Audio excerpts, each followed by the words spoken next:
नमस्ते प्यारे सुनने वाले। आज की रात हम एक ऐसी कहानी में उतरेंगे जो किसी ईंट पत्थर से नहीं बल्कि पसीने, मेहनत और सपनों से बनी है। इसका नाम है पसीने का घर, जहां एक मजदूर पिता अपने झुर्रियों भरे माथे और पसीने से भीगे कंधों पर सालों साल ईंट दर ईंट जोड़ता रहा ताकि उसके बच्चों को एक छत मिल सके। एक ऐसा घर जो सिर्फ दीवारों का नहीं बल्कि उम्मीदों और मोहब्बत का बना हो। यह कहानी सिर्फ एक मकान की नहीं, ये उस सफर की याद है जहां छोटी सी थाली में बंटी हुई रोटियां भी दावत लगती थीं, जहां टूटी चारपाई पर नींद भी गहरी होती थी और जहां जिंदगी की सबसे बड़ी दौलत परिवार की हंसी हुआ करती थी। जैसे जैसे आप इस किस्से में डूबेंगे वैसे वैसे आपकी सांसें हल्की होने लगेंगी, आपकी आंखें नींद की चादर से ढकने लगेंगी और दिल में एक अजीब सी शांति भर जाएगी। अगर इस तरह की मीठी नींद लाने वाली कहानियां आपके दिल को छूती हैं तो इस सफर का हिस्सा बने रहिए, क्योंकि यहां हर दिन एक नया सपना आपको सुलाने आता है। तो अब बताइए, आप यह कहानी किस शहर और कौन से गांव से सुन रहे हैं और आपकी घड़ी में अभी क्या समय हो रहा है? क्योंकि आपके हर छोटे से शब्द से यह एहसास होता है कि आप मेरे साथ हैं, ठीक उसी घर के आंगन में जहां हवा भी धीमी चलती है और नींद हमेशा खुली मिलती है। अब चलिए, पंखे की हल्की सरसराहट सुनिए, अपनी सांसों की थकान को धीरे धीरे ढीला छोड़ दीजिए और आंखों को आधा आधा बंद कर लीजिए, क्योंकि अब हम कदम रखते हैं उस छोटे से घर में जिसकी हर ईंट, हर दीवार एक पिता के पसीने से चमकती है। बरसात का महीना था। आसमान में काले बादल उमड़े हुए थे, मानो धरती पर अपनी पूरी ताकत से बरस जाने को तैयार हों। गांव की पगडंडी कीचड़ से भर गई थी और गली गली में पानी जमा हो चुका था। दूर कहीं ढोलक की थाप और शादी ब्याह के गीतों की आवाजें सुनाई दे रही थीं, मगर नदी किनारे बने उस छोटे से कच्चे मोहल्ले में सिर्फ अंधेरा और भीगी मिट्टी की सोंधी गंध थी। मोहल्ले के एक कोने में खपरैल और बांस की बल्लियों से खड़ी की गई झोपड़ी खड़ी थी। छप्पर के ऊपर सूखी घास और पॉलीथिन की चादरें डालकर किसी तरह उसे बरसात से बचाने की कोशिश की गई थी, मगर बूंदों का रास्ता ढूंढ लेना बड़ा आसान होता है। टप टप करके पानी झोपड़ी के भीतर गिर रहा था। मिट्टी का फर्श गीला होकर कीचड़ सा बन गया था। अंदर चारपाई पर रामस्वरूप अपने बच्चों को कसकर लपेटे बैठा था। उसके चेहरे की गहरी रेखाएं, माथे पर चिपकी पसीने और बारिश की बूंदें और आंखों के नीचे थकान की परतें सब मिलकर एक ही कहानी कह रही थीं, मेहनत और संघर्ष। बाबूजी, फिर से बिस्तर गीला हो गया, राजू ने कांपते हुए कहा। उसकी उम्र 12 साल की थी, मगर चेहरा उम्र से ज्यादा गंभीर दिखता था। उसके कपड़े भीग चुके थे और वह अपने छोटे भाई श्याम और बहन गीता को बचाने की कोशिश कर रहा था। सावित्री, जो चूल्हे की राख से छोटे छोटे गड्ढे भर रही थी ताकि पानी रुक सके, बच्चों की बात सुनकर एक क्षण को ठिठक गई। उसका मन रो पड़ा, मगर आंखों से आंसू नहीं निकले। शायद आंसू भी अब सूख चुके थे। उसने टूटी मटकी उठाई और टपकते पानी के नीचे रख दी। राजू, तू बहन भाई को संभाल, मैं देखती हूं। उसकी आवाज में थकान थी, मगर साथ ही एक मां की अडिग मजबूती भी। रामस्वरूप ने बेटे के कंधे पर हाथ रखा। डर मत बेटा, ये रात भी गुजर जाएगी, पर याद रख, एक दिन हम ऐसे नहीं जिएंगे। मैं तुझे पक्के घर में पढ़ने बैठाऊंगा, ईंट ईंट जोड़कर बनाऊंगा, चाहे कितने ही साल लग जाएं। राजू ने पिता की आंखों में देखा। वहां अंधेरे के बीच भी एक अजीब सी चमक थी, सपनों की चमक। गीता, जो 9 साल की थी, मां की गोद में दुबकी बैठी थी। उसने धीरे से कहा, अम्मा, जब हमारा नया घर बनेगा ना, तो उसमें छत से पानी नहीं टपकेगा? सावित्री ने उसका माथा चूम लिया। नहीं बिटिया, वहां तू बिना डर के सोएगी, बिना भीगे। वहां तू अपनी किताबें रखेगी और बारिश चाहे जितनी हो तुझे छत ढक कर रखेगी। श्याम, सबसे छोटा, 5 साल का, मासूमियत से बोला। और उसमें आंगन होगा, मैं उसमें कबड्डी खेलूंगा। बच्चों की बातें सुनकर रामस्वरूप हंसा। मगर हंसी में भी दर्द था। हां, आंगन भी होगा, तेरे लिए नीम का पेड़ भी लगाएंगे। बिजली आसमान में कड़की। बच्चों की आंखें डर से सिकुड़ गईं। रामस्वरूप ने उन्हें अपनी बाहों में कस लिया। उसके भीतर कहीं एक हूक उठी, क्यों मेरे बच्चे इस तरह जीने को मजबूर हैं? मैंने तो कड़ी मेहनत की है, दिन रात खटता रहा हूं, फिर भी ये झोपड़ी क्यों? वह बाहर झांकने लगा। झोपड़ी के बाहर बारिश की धाराएं मिट्टी में नाले बना रही थीं। दूर से किसी के घर की लालटेन जल रही थी, जिसकी रोशनी उसकी आंखों में चुभ रही थी। उसे लगा जैसे वह रोशनी उसे चिढ़ा रही हो। देख, दूसरों के घर पक्के हैं, तेरे बच्चों के लिए छत भी नहीं है। रामस्वरूप ने अपने भीतर की जलन को मुट्ठी बांधकर दबा लिया। नहीं, अब और नहीं। मैं अपने बच्चों को यह हालात नहीं दूंगा। मेरा पसीना गिरेगा, मेरी हड्डियां टूटेंगी, लेकिन मेरे बच्चों का घर पक्का होगा। यही मेरा सपना है, यही मेरा धर्म है। सावित्री ने उसकी ओर देखा। वह जानती थी कि उसके पति की बातें सिर्फ शब्द नहीं हैं, बल्कि पत्थर पर उकेरे वचन हैं। मगर यह भी सच था कि इस सपने को पूरा करने में वर्षों की मेहनत और बलिदान लगेगा। उस रात नींद किसी की आंखों में नहीं आई। झोपड़ी के भीतर सिर्फ बच्चों की सिसकियां, बर्तनों में टपकती बूंदों की आवाज और पिता की भारी सांसों की गूंज थी। बारिश बाहर थमती नहीं थी, मगर झोपड़ी के भीतर एक नया सपना जन्म ले चुका था। वह सपना था पसीने का घर। सुबह का उजाला गांव की गलियों में फैल चुका था। रात भर की बरसात ने मिट्टी की महक को और भी गहरा कर दिया था। खेतों में पानी भर गया था और बच्चे नंगे पांव कीचड़ में खेल रहे थे, लेकिन रामस्वरूप के घर में अब भी रात का बोझ था। सावित्री झोपड़ी के बाहर आंगन जैसी जगह पर खड़ी होकर मिट्टी की सनी दीवारों को देख रही थी। चारों तरफ भीगी मिट्टी और गीले कपड़े लटक रहे थे। उसके मन में वही सवाल गूंज रहा था, कब तक ऐसे? अंदर चारपाई पर राजू अब भी उनींदा था। रात नींद पूरी न होने से उसकी आंखें बोझिल थीं। गीता अपनी किताब की फटी कापी पलट रही थी। उसमें जगह जगह पानी की बूंदों से फैले दाग थे। अम्मा, देखो मेरी किताब फिर से भीग गई, उसने उदास होकर कहा। सावित्री ने उसकी ओर देखा, कुछ पल को चुप रही, फिर धीरे से बोली, बिटिया, पढ़ाई ऐसे ही चलानी पड़ेगी। घर बनेगा तो तेरी किताबें भी सुरक्षित रहेंगी। तू बस हिम्मत मत छोड़ना। श्याम बाहर मिट्टी में लौट रहा था। उसके हाथ पांव कीचड़ से सने हुए थे। उसने चिल्लाकर कहा, अम्मा, देखो, मैं मिट्टी का घर बना रहा हूं। उसकी मासूम मुस्कान ने सबको कुछ पल के लिए हंसा दिया। तभी रामस्वरूप झोपड़ी के दरवाजे से बाहर निकला। उसका चेहरा थका हुआ था, मगर आंखों में रात का संकल्प अब भी जल रहा था। उसने मिट्टी में घुटनों के बल बैठे श्याम को देखा, जो हाथों से कच्ची दीवार खड़ी कर रहा था।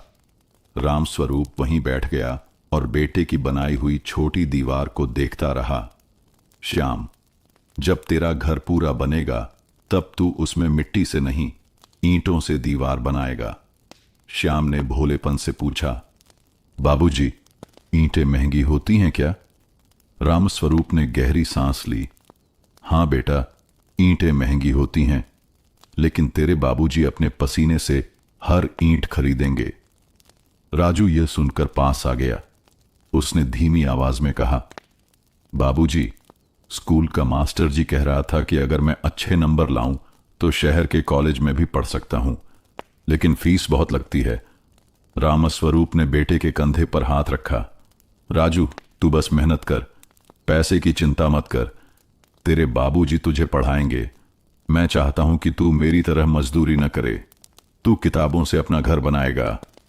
राजू ने पिता की आंखों में देखा। वहां थकान भी थी और हिम्मत भी। उसने पहली बार महसूस किया कि उसका पिता सिर्फ मजदूर नहीं, बल्कि योद्धा है, जो जिंदगी से जंग लड़ रहा है। सावित्री पास आ गई। उसकी आंखों में हल्की नमी थी। पर जी, घर भी तो बनाना है, बच्चों की पढ़ाई भी है। अकेले आप कितना बोझ उठाएंगे? रामस्वरूप ने गहरी आवाज में कहा, बोझ नहीं है सावित्री, ये मेरा सपना है। मेरे बच्चों को छत मिले, पढ़ाई मिले, यही मेरी सबसे बड़ी पूजा है। मैं रोज ईंट गारा ढोऊंगा, दिन रात खटूंगा, लेकिन देख लेना, एक दिन यहां ईंटों की नींव पड़ेगी। इतना कहते ही उसने जमीन पर एक लकड़ी से एक आड़ी तिरछी लकीरें खींची। देखो, यहां होगा हमारा आंगन, यहां पर चारपाई रखेंगे।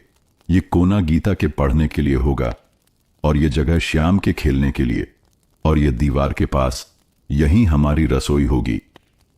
बच्चे उन लकीरों को ऐसे देख रहे थे जैसे सचमुच घर खड़ा हो गया हो। गीता ने मुस्कुराकर कहा, बाबूजी, जब मेरा कमरा बनेगा ना, उसमें एक छोटी सी खिड़की होगी, मैं उसमें से आसमान देखूंगी। रामस्वरूप ने उसे सिर से लगा लिया। हां बिटिया, खिड़की भी होगी और दरवाजा भी, और तेरी खिड़की से कभी पानी टपकेगा नहीं। सावित्री भी उस आड़ी तिरछी नक्शे को देख रही थी। उसके चेहरे पर चिंता थी, लेकिन मन में कहीं आशा का दीपक जल उठा था। उसे पता था कि यह सपना आसान नहीं है, मगर सपनों का बीज तो बो दिया गया है, अब मेहनत से इसे सींचना है।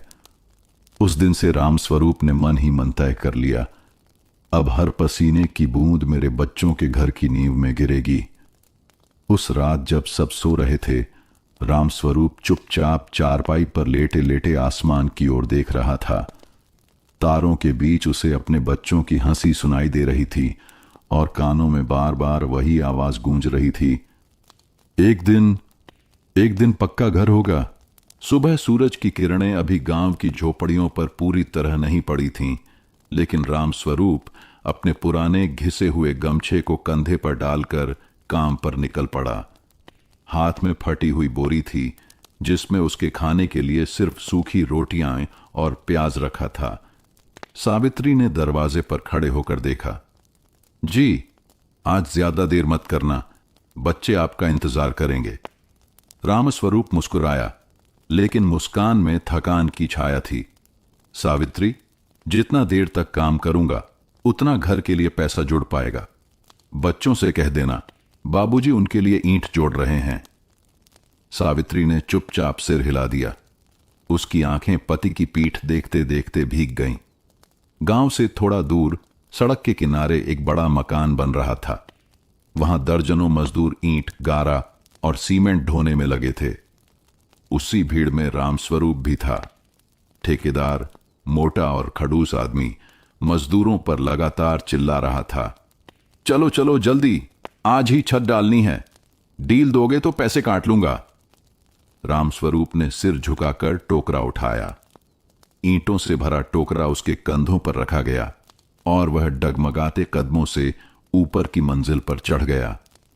पसीना उसके चेहरे से बहकर आंखों में चला गया, लेकिन उसने हाथ नहीं रोका। हर कदम पर उसके मन में एक ही आवाज गूंज रही थी, ये ईंट मेरे बच्चों के घर की ओर एक कदम है, ये पसीना मेरे सपने का पानी है। दिन चढ़ते चढ़ते धूप तेज हो गई। सिर पर टोकरा, कंधों पर बोझ, पैरों में छाले, सब कुछ उसके शरीर को तोड़ रहा था, लेकिन उसके चेहरे पर एक अजीब सी जिद थी। दोपहर में मजदूर जब पेड़ की छाया में बैठकर खाना खाने लगे, तब रामस्वरूप ने अपनी बोरी खोली। उसमें सिर्फ 3 सूखी रोटियां और प्याज था। एक मजदूर ने हंसते हुए कहा, अरे रामस्वरूप, तू तो रोज यही खाता है, कभी सब्जी भी खा लिया कर। रामस्वरूप मुस्कुरा दिया, सब्जी तो तब खाऊंगा जब घर बनेगा, अभी तो हर निवाला मेरे बच्चों की नींव है। पास बैठे बुजुर्ग मजदूर ने उसकी ओर देखकर कहा, तू बड़ा हिम्मत वाला है, लेकिन अकेले आदमी कितनी दूर जा पाएगा। रामस्वरूप ने धीमी आवाज में उत्तर दिया, हिम्मत से बड़ा कोई सहारा नहीं होता चाचा, मैं अपने बच्चों के लिए सब करूंगा। इधर झोपड़ी में सावित्री घर का छोटा मोटा काम कर रही थी। गीता अपनी भीगी हुई पुरानी कापी पर पेंसिल से लिखने की कोशिश कर रही थी। अम्मा, बाबूजी इतना मेहनत क्यों करते हैं, वो तो रोज थक कर आते हैं। सावित्री ने बेटी के सिर पर हाथ फेरते हुए कहा, बिटिया, तेरे बाबूजी पसीना इसलिए बहाते हैं ताकि तू किताब पढ़ सके। उनका सपना है कि तू छत के नीचे बिना डर के पढ़े। राजू, जो पास बैठा था, बोला, अम्मा, मैं भी बड़ा होकर बाबूजी के साथ ईंट उठाऊंगा, घर जल्दी बन जाएगा। सावित्री ने तुरंत उसकी बात काट दी। नहीं राजू, तू किताब उठाएगा, ईंट नहीं। तेरे बाबूजी की यही तो ख्वाहिश है। श्याम, जो मिट्टी में खेल रहा था, मासूमियत से बोला, अम्मा, जब हमारा नया घर बनेगा उसमें मैं अपने दोस्तों को खेलने बुलाऊंगा। उसकी हंसी सुनकर झोपड़ी का अंधेरा पल भर को उजाला हो गया। शाम ढलते ढलते रामस्वरूप की देह टूट चुकी थी, लेकिन उसकी आंखों में उम्मीद की लौ थी। जब वह घर लौटा तो बच्चे दौड़कर उससे लिपट गए। राजू ने पूछा, बाबूजी, आज कितनी ईंटें उठाई? रामस्वरूप ने बेटे को गोद में उठाते हुए कहा, इतनी कि हमारे घर की नींव का एक कोना भर जाए। गीता ने मुस्कुराकर कहा, बाबूजी, मैं भी किताब से घर का सपना बनाऊंगी। श्याम ने भोलेपन से कहा, और मैं आंगन में नीम का पेड़ लगाऊंगा। सावित्री ने पति के थके हुए चेहरे को देखा और धीरे से कहा, जी, आपका पसीना बेकार नहीं जाएगा। एक दिन यह झोपड़ी सचमुच ईंटों का घर बन जाएगी। रामस्वरूप ने गहरी सांस ली और आसमान की ओर देखा। तारों के बीच उसे फिर वही सपना दिखा, पक्का घर, बच्चों की हंसी और नीम का पेड़। उस रात झोपड़ी के भीतर फिर पानी टपक रहा था, लेकिन इस बार बच्चों की आंखों में डर नहीं था, उनकी आंखों में घर का सपना था। और रामस्वरूप ने मन ही मन कहा, पसीना चाहे जितना गिरे, लेकिन यह सपना अब टूटेगा नहीं। सुबह गांव की गलियों में बच्चों की खिलखिलाहट गूंज रही थी। स्कूल जाने वाले बच्चे अपनी अपनी थैलियां पीठ पर डालकर, कुछ नंगे पांव, कुछ टूटी चप्पलों में सड़क पर भागते हुए निकल रहे थे। कहीं कोई बच्चा नई किताबों की खुशबू सूंघ रहा था, तो कहीं कोई अपनी नई पेंसिल दोस्तों को दिखा रहा था। झोपड़ी के दरवाजे पर खड़े राजू और गीता ने यह नजारा देखा। उनकी आंखों में चमक थी, लेकिन पैरों में झिझक। राजू की कमीज जगह जगह फटी हुई थी, गीता की छोटी खुली हुई थी और उसके पास सिर्फ एक पुरानी कॉपी थी, जिसकी आधी लिखावट बरसात में धुंधली हो चुकी थी। सावित्री ने उनके कंधों पर हाथ रखकर कहा, जाओ, देर मत करो, पढ़ाई से ही हमारी किस्मत बदलेगी। गीता ने धीरे से कहा, अम्मा, सबके पास नई किताबें और नई स्लेट है, हमारी तो कॉपी भीग गई है। सावित्री का दिल कसक उठा, मगर उसने अपने चेहरे पर मुस्कान ला दी। बिटिया, नई हो या पुरानी, ज्ञान वही है। तू मन लगाकर पढ़, यही तेरी सबसे बड़ी दौलत है। श्याम पास खड़ा खिलखिला रहा था। राजू भैया, जब तू मास्टर बन जाएगा तो मुझे भी पढ़ाना। राजू ने हंसकर उसके गाल दबा दिए। हां पगले, तू मेरा पहला छात्र होगा। राजू और गीता जैसे तैसे चलकर स्कूल पहुंचे। गांव का सरकारी स्कूल था, जिसकी दीवारें जगह जगह से उखड़ी हुईं और छत से छूने की परतें झर रही थीं। मगर बच्चों की भीड़ वहां भी किसी मेले से कम नहीं थी। स्कूल के आंगन में बड़ी नीम का पेड़ था। उसके नीचे मास्टर जी लकड़ी की चौकी पर बैठकर बच्चों की हाजिरी ले रहे थे। राजू, हाजिर मास्टर जी। गीता, जी, हाजिर। मास्टर जी ने उनकी फटी किताबों और पुराने कपड़ों पर नजर डाली, फिर धीरे से मुस्कुरा दिए। उन्हें पता था कि ये बच्चे गरीब हैं, लेकिन पढ़ने की लगन उनमें गहरी है। कक्षा में बैठते ही मास्टर जी ने सवाल पूछा, बच्चों, बताओ मेहनत करने से क्या मिलता है? कुछ बच्चे चुप रहे। कोई बोला खाना, कोई बोला पैसे। राजू ने हाथ उठाकर कहा, मास्टर जी, मेहनत से सपना पूरा होता है। पूरी कक्षा उसकी ओर देखने लगी। मास्टर जी की आंखों में चमक आ गई। शाबाश राजू, यही सही जवाब है। मेहनत ही इंसान को बड़ा बनाती है। गीता ने भी हाथ उठाया। मास्टर जी, अगर कोई बहुत गरीब हो तो क्या वो भी मेहनत से बड़ा बन सकता है? मास्टर जी कुछ क्षण चुप रहे, फिर बोले, हाँ बिटिया, गरीबी कभी किसी को रोक नहीं सकती, बस मन में हिम्मत और पढ़ाई का दीपक जलना चाहिए। गीता की आंखें चमक उठीं। दोपहर के बाद जब बच्चे अपने अपने टिफिन खोल रहे थे, राजू और गीता चुपचाप पेड़ की छाया में बैठे रहे। उनके पास खाने को सिर्फ सूखी रोटी और नमक था। एक बच्चा नई किताब दिखा रहा था। गीता उसकी किताब के पन्ने छूने को मचल उठी। राजू ने उसकी झिझक समझ ली। उसने अपनी बहन से कहा, रो मत गीता, एक दिन हमारे पास भी ढेर सारी किताबें होंगी। बाबूजी ने कहा है ना, घर बनेगा तो उसमें तेरी खिड़की होगी और वहां तेरी किताबों की अलमारी भी होगी। गीता की आंखें चमक गईं। उसने धीरे से कहा, हां भैया, मैं भी डॉक्टर बनूंगी, लोगों का इलाज करूंगी। राजू ने उसे गले लगा लिया, और मैं मास्टर बनूंगा, तब कोई बच्चा बिना किताब के नहीं रहेगा। शाम को जब बच्चे घर लौटे तो राम स्वरूप पहले से ही मजदूरी से लौटकर झोपड़ी के बाहर बैठा था। उसके हाथ पांव धूल और पसीने से सने थे। राजू ने उत्साह से कहा, बाबूजी, आज मास्टर जी ने मुझे शाबाश दी। मैंने कहा कि मेहनत से सपना पूरा होता है। राम स्वरूप की आंखें गर्व से भर आईं। उसने बेटे को सीने से लगा लिया। सही कहा बेटा, तेरे बाबूजी भी तो मेहनत कर रहे हैं ताकि तेरा सपना पूरा हो। गीता ने भी आगे बढ़कर कहा, बाबूजी, मैंने पूछा था, गरीब भी मेहनत से बड़ा बन सकता है? राम स्वरूप ने उसकी ओर गहरी नजर से देखा। हां बेटिया, गरीब ही तो असली मेहनतकश होता है। जो गरीबी को हराकर बड़ा बने वही सबसे बड़ा इंसान कहलाता है। श्याम मासूमियत से बोला, तो बाबूजी, जब घर बन जाएगा क्या हमारी गरीबी भी खत्म हो जाएगी?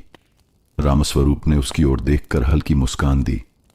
हां बेटा, घर तो गरीबी से लड़ने का पहला हथियार है। जब छत मजबूत होगी तो सपने भी मजबूत होंगे।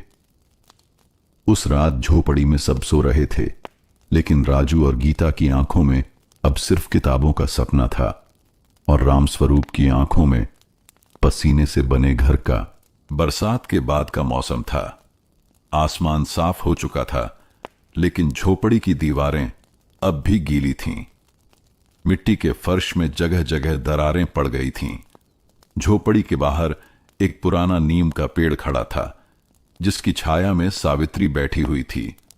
उसके हाथों में एक पुरानी सिलाई मशीन थी जो उसने अपने मायके से लाई थी। मशीन का हैंडल झंग खा चुका था, लेकिन अब वही परिवार के सपनों को जोड़ने का सहारा बनने वाली थी। सावित्री धागा डाल रही थी, तभी गीता पास आकर बैठ गई। अम्मा, ये मशीन से आप क्या करोगी? सावित्री मुस्कुरा दी। बिटिया, इससे कपड़े सिलूंगी। गांव की औरतें अपने फटे कपड़े लाएंगी तो मैं उन्हें सी दूंगी। जो पैसे मिलेंगे उससे तेरी किताबें और तेरे भाइयों के लिए चप्पल खरीदेंगे। गीता की आंखों में चमक आ गई। अम्मा, मैं भी सीखूंगी ताकि आपकी मदद कर सकूं।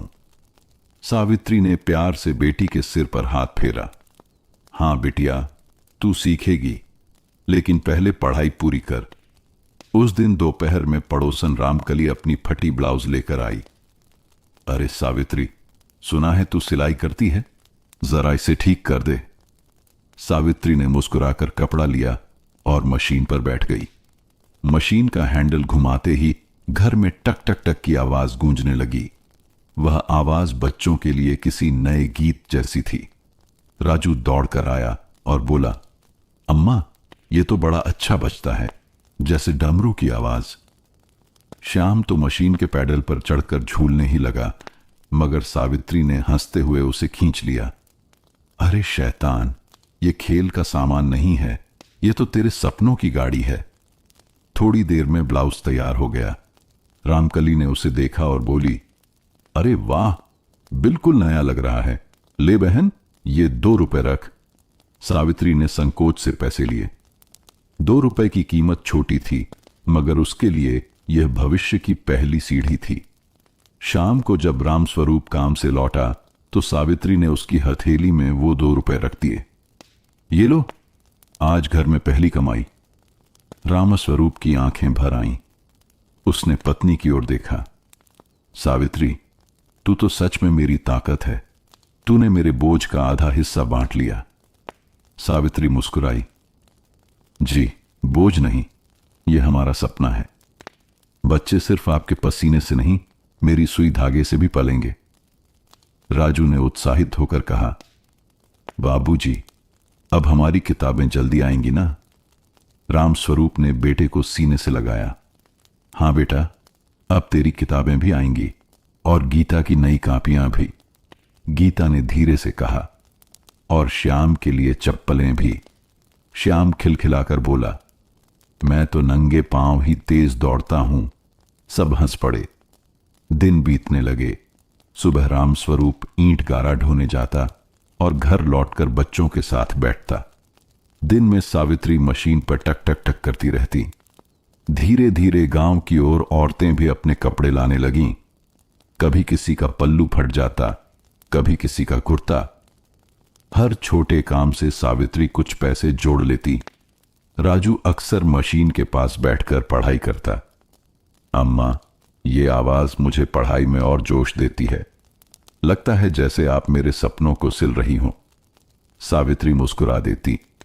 हां बेटा, मैं सिलाई नहीं कर रही, तेरे और गीता के भविष्य को जोड़ रही हूं। एक रात सब खाना खाकर बैठे थे। रामस्वरूप ने बच्चों को देखकर कहा, देखो, मैंने आज ईंटों की कीमत पूछी। अगर हम थोड़ा थोड़ा जोड़ते रहें तो अगले साल नींव डाली जा सकती है। राजू और गीता उत्साहित हो गए। सच बाबूजी, हमारा घर शुरू हो जाएगा? रामस्वरूप ने सिर हिलाया। हां बेटा, ईंटें आएंगी तो मैं खुद नींव डालूंगा और मां की सिलाई से आई कमाई उसी में लगेगी। सावित्री ने शांत स्वर में कहा, घर हमारा सपना है। जी, आप मेहनत कर रहे हैं, मैं भी कर रही हूं, और बच्चे भी पढ़ाई कर रहे हैं। एक दिन यही सब मिलकर नींव बनेगा। श्याम मासूमियत से बोला, तो बाबूजी, जब नींव बनेगी क्या मैं उसमें हाथ से मिट्टी डाल सकता हूं?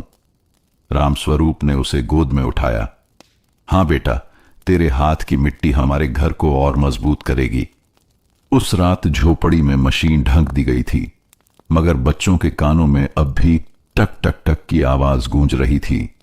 वह आवाज अब सिर्फ सिलाई मशीन की नहीं थी, वह आवाज थी सपनों के धागे की, जो पसीने और मेहनत से बुना जा रहा था। गांव में सावन का महीना लौट आया था। आसमान में काले बादल छाए थे, हवाएं नमी से भरी थीं और हरियाली चारों ओर बिखरी थी। खेत खलिहान पानी से लबालब हो चुके थे। किसानों के चेहरे पर फसल की उम्मीद थी, मगर नदी किनारे बनी रामस्वरूप की झोपड़ी में हर कोई आने वाले दिनों से डरा हुआ था। पिछले साल की बरसात सबको याद थी। कपड़े, बिस्तर, किताबें सब पानी में भीग गए थे। बच्चों ने पूरी रात कांपते हुए काटी थी। सावित्री की आंखों में वह दृश्य अब भी ताजा था। एक दोपहर अचानक आसमान में बिजली चमकी और बादल गरजने लगे। बच्चे झोपड़ी के दरवाजे पर खड़े होकर आसमान को देखने लगे। अम्मा, फिर से बारिश आने वाली है, गीता ने घबराकर कहा। सावित्री ने झटपट पुराने बोरों और प्लास्टिक के टुकड़ों को उठाकर छप्पर पर डालने की कोशिश की। हां बेटिया, लेकिन इस बार हमें तैयारी करनी होगी, श्याम मासूमियत से बोला। अम्मा, अगर पानी फिर से अंदर गिरा तो हम नाव बनाएंगे। उसकी बात सुनकर गीता हंस भी पड़ी और आंखों में डर भी भर आया। राजू गंभीर स्वर में बोला, नाव नहीं भैया, हमें घर चाहिए, ऐसा घर जिसमें बरसात कभी ना घुसे। सावित्री ने बेटे की ओर देखा और मन में बुदबुदाई। हां बेटा, वही घर तो तेरे बाबूजी बनाने का सपना देख रहे हैं। शाम को रामस्वरूप मजदूरी से लौटा। उसके कपड़े धूल और पसीने से सने थे। जैसे ही उसने बच्चों को घबराए देखा, उसने समझ लिया कि डर वापस लौट आया है। क्या हुआ? उसने आवाज में सख्ती भरते हुए पूछा। राजू बोला, बाबूजी, फिर से बारिश आने वाली है, किताबें भीग जाएंगी। रामस्वरूप ने बेटे को कंधे पर बिठा लिया। डर मत बेटा, हां बारिश आएगी, लेकिन याद रख, ये झोपड़ी हमारी आखिरी बरसात है, इसके बाद तू पक्के घर में होगा। सावित्री ने धीरे से कहा। जी, पर अभी तो यही झोपड़ी है, बच्चों की किताबें कहां रखें? रामस्वरूप ने गहरी सांस ली। कल मजदूरी से लौटते समय मैं एक पुराना लोहे का संदूक खरीद लाऊंगा, उसमें किताबें रख देंगे। जब तक घर नहीं बनता हमें इन्हीं छोटे उपायों से लड़ना होगा। सावित्री की आंखों में संतोष उतर आया। अगली रात आसमान गरजने लगा। बादल मानो पूरी ताकत से धरती पर टूट पड़े। झोपड़ी का छप्पर बारिश की धार को रोकने में नाकाम साबित हुआ। जगह जगह से पानी टपकने लगा। गीता किताबें उठाकर कोने में रखे संदूक में डालने लगी। अम्मा देखो, इस बार मेरी कॉपी नहीं भीगेंगी। राजू भी अपनी तरफ से छेदों को कपड़े और मिट्टी से बंद करने की कोशिश कर रहा था। बाबूजी, मैं मदद करता हूं, इस बार पानी अंदर नहीं आने दूंगा। रामस्वरूप ने बेटे को रोकते हुए कहा। बेटा, तू चिंता मत कर, यह काम मेरा है। तू बस मन में याद रख, एक दिन जब छत पक्की होगी तू मास्टर बनकर बारिश की आवाज सुनते सुनते किताब पढ़ेगा। श्याम मां की गोद में दुबका हुआ था। अम्मा, यह बिजली क्यों इतनी तेज चमकती है? सावित्री ने उसे सीने से लगाते हुए कहा। बेटवा, यह आकाश में देवता का दिया हुआ उजाला है, तू डर मत। रात भर पानी टपकता रहा। चारपाई भीग गई, कपड़े भी। मगर इस बार बच्चों ने रोना नहीं सीखा। वे सब एक दूसरे से लिपट कर बैठे रहे और पिता की आंखों में चमक देखते रहे। रामस्वरूप ने छप्पर से टपकती बूंदों की ओर देखा और मन में कहा, बरसात, तू चाहे जितना बरस ले, तेरे सामने मेरा पसीना हार नहीं मानेगा। जिस दिन नींव डलेगी उसी दिन तेरा डर खत्म हो जाएगा। सुबह होते ही बारिश थम गई। झोपड़ी के बाहर कीचड़ फैल चुका था। बच्चे थके हुए थे, लेकिन उनकी आंखों में एक अलग ही हिम्मत थी। गीता ने कहा, अम्मा, अब तो जल्दी घर बनाना होगा, बरसात का डर हर साल नहीं सहा जाएगा। रामस्वरूप ने बेटी का सिर सहलाया। हां बिटिया, जल्दी ही वो दिन आएगा। नींव डालने का वक्त अब दूर नहीं है। उस दिन से झोपड़ी का हर टपकता छेद, हर भीगा बिस्तर और हर ठंडी हवा परिवार के लिए सिर्फ दर्द नहीं बल्कि प्रेरणा बन गया। बरसात का डर अब उनके सपनों को और गहरा कर रहा था। बरसात थम चुकी थी। खेतों में हरियाली लहरा रही थी और गांव की गलियों में बच्चे कूदते फांदते खेल रहे थे। मगर रामस्वरूप के मन में कुछ और ही हलचल थी। बरसों से जो सपना वह अपने दिल में संजोए हुए था, अब उसे धरती पर उतारने का वक्त आ गया था। एक सुबह वह जल्दी उठकर चौपाल की तरफ गया और वहां के मिस्त्री से बात करने लगा। भाई, मैं अपनी झोपड़ी के पास पक्का घर बनाना चाहता हूं। अभी तो छोटा ही सही, लेकिन नींव मजबूत होनी चाहिए। मिस्त्री ने उसे ऊपर से नीचे तक देखा और बोला, रामस्वरूप, नींव तो ईमानदार मेहनत जैसी होनी चाहिए। एक बार डल जाए तो सालों तक अडिग रहे। पैसा थोड़ा ज्यादा लगेगा पर काम मजबूत होगा। रामस्वरूप ने गहरी सांस लेकर कहा, पैसा चाहे जितना लगे भाई, लेकिन बच्चों का घर ऐसा होना चाहिए कि बारिश, आंधी, तूफान भी हार मान जाए। घर लौटकर उसने सावित्री को बताया, नींव डालने के लिए ईंट और गाड़े की जरूरत होगी। मेरे पास मजदूरी के कुछ पैसे हैं और तेरी सिलाई से जो बचत हुई है उसे भी जोड़ देंगे। सावित्री ने तुरंत संदूक खोला। उसमें सावधानी से रखे गए कुछ सिक्के और नोट थे। उसने वह सब रामस्वरूप के हाथ में रख दिए। ये ले जी, ये हमारे बच्चों की किताबों और चप्पलों से बचे हुए पैसे हैं। इन्हें अब उनकी छत बनाने में लगा दो। राजू ने मासूम उत्साह से कहा, बाबूजी, मैं भी मदद करूंगा, गाड़े की बाल्टी उठा दूंगा। गीता बोली, मैं ईंटें गिनूंगी ताकि कोई धोखा ना दे। श्याम ने ताली बजाकर कहा, और मैं भी मिट्टी डालूंगा। रामस्वरूप हंस पड़ा। हां हां, सबका काम तय हो गया। ये घर हमारा होगा तो मेहनत भी सबकी होगी। अगले दिन से काम शुरू हो गया। झोपड़ी के पास थोड़ी सी जमीन को समतल किया गया। रामस्वरूप खुद गड्ढा खोदने लगा। उसके हाथों में फफोले पड़ गए, मगर उसकी आंखों में अजीब सी चमक थी। राजू पानी लाता, गीता मिट्टी हटाती और श्याम खेल खेल में गड्ढे में मिट्टी डाल देता।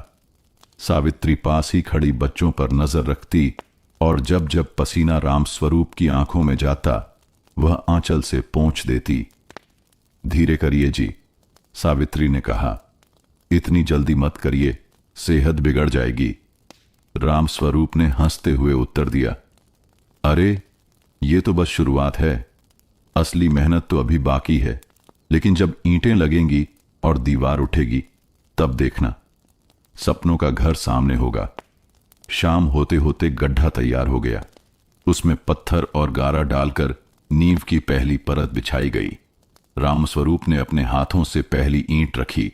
उसने बच्चों को बुलाया, आओ तुम सब भी इस ईंट को छुओ, ये तुम्हारा घर है, इसमें तुम्हारे हाथों की गर्माहट चाहिए। राजू ने ईंट पर हाथ रखा और बोला, ये दीवार मुझे मास्टर बनने का आसरा देगी। गीता ने हाथ रखा, ये घर मुझे पढ़ाई करने का कोना देगा।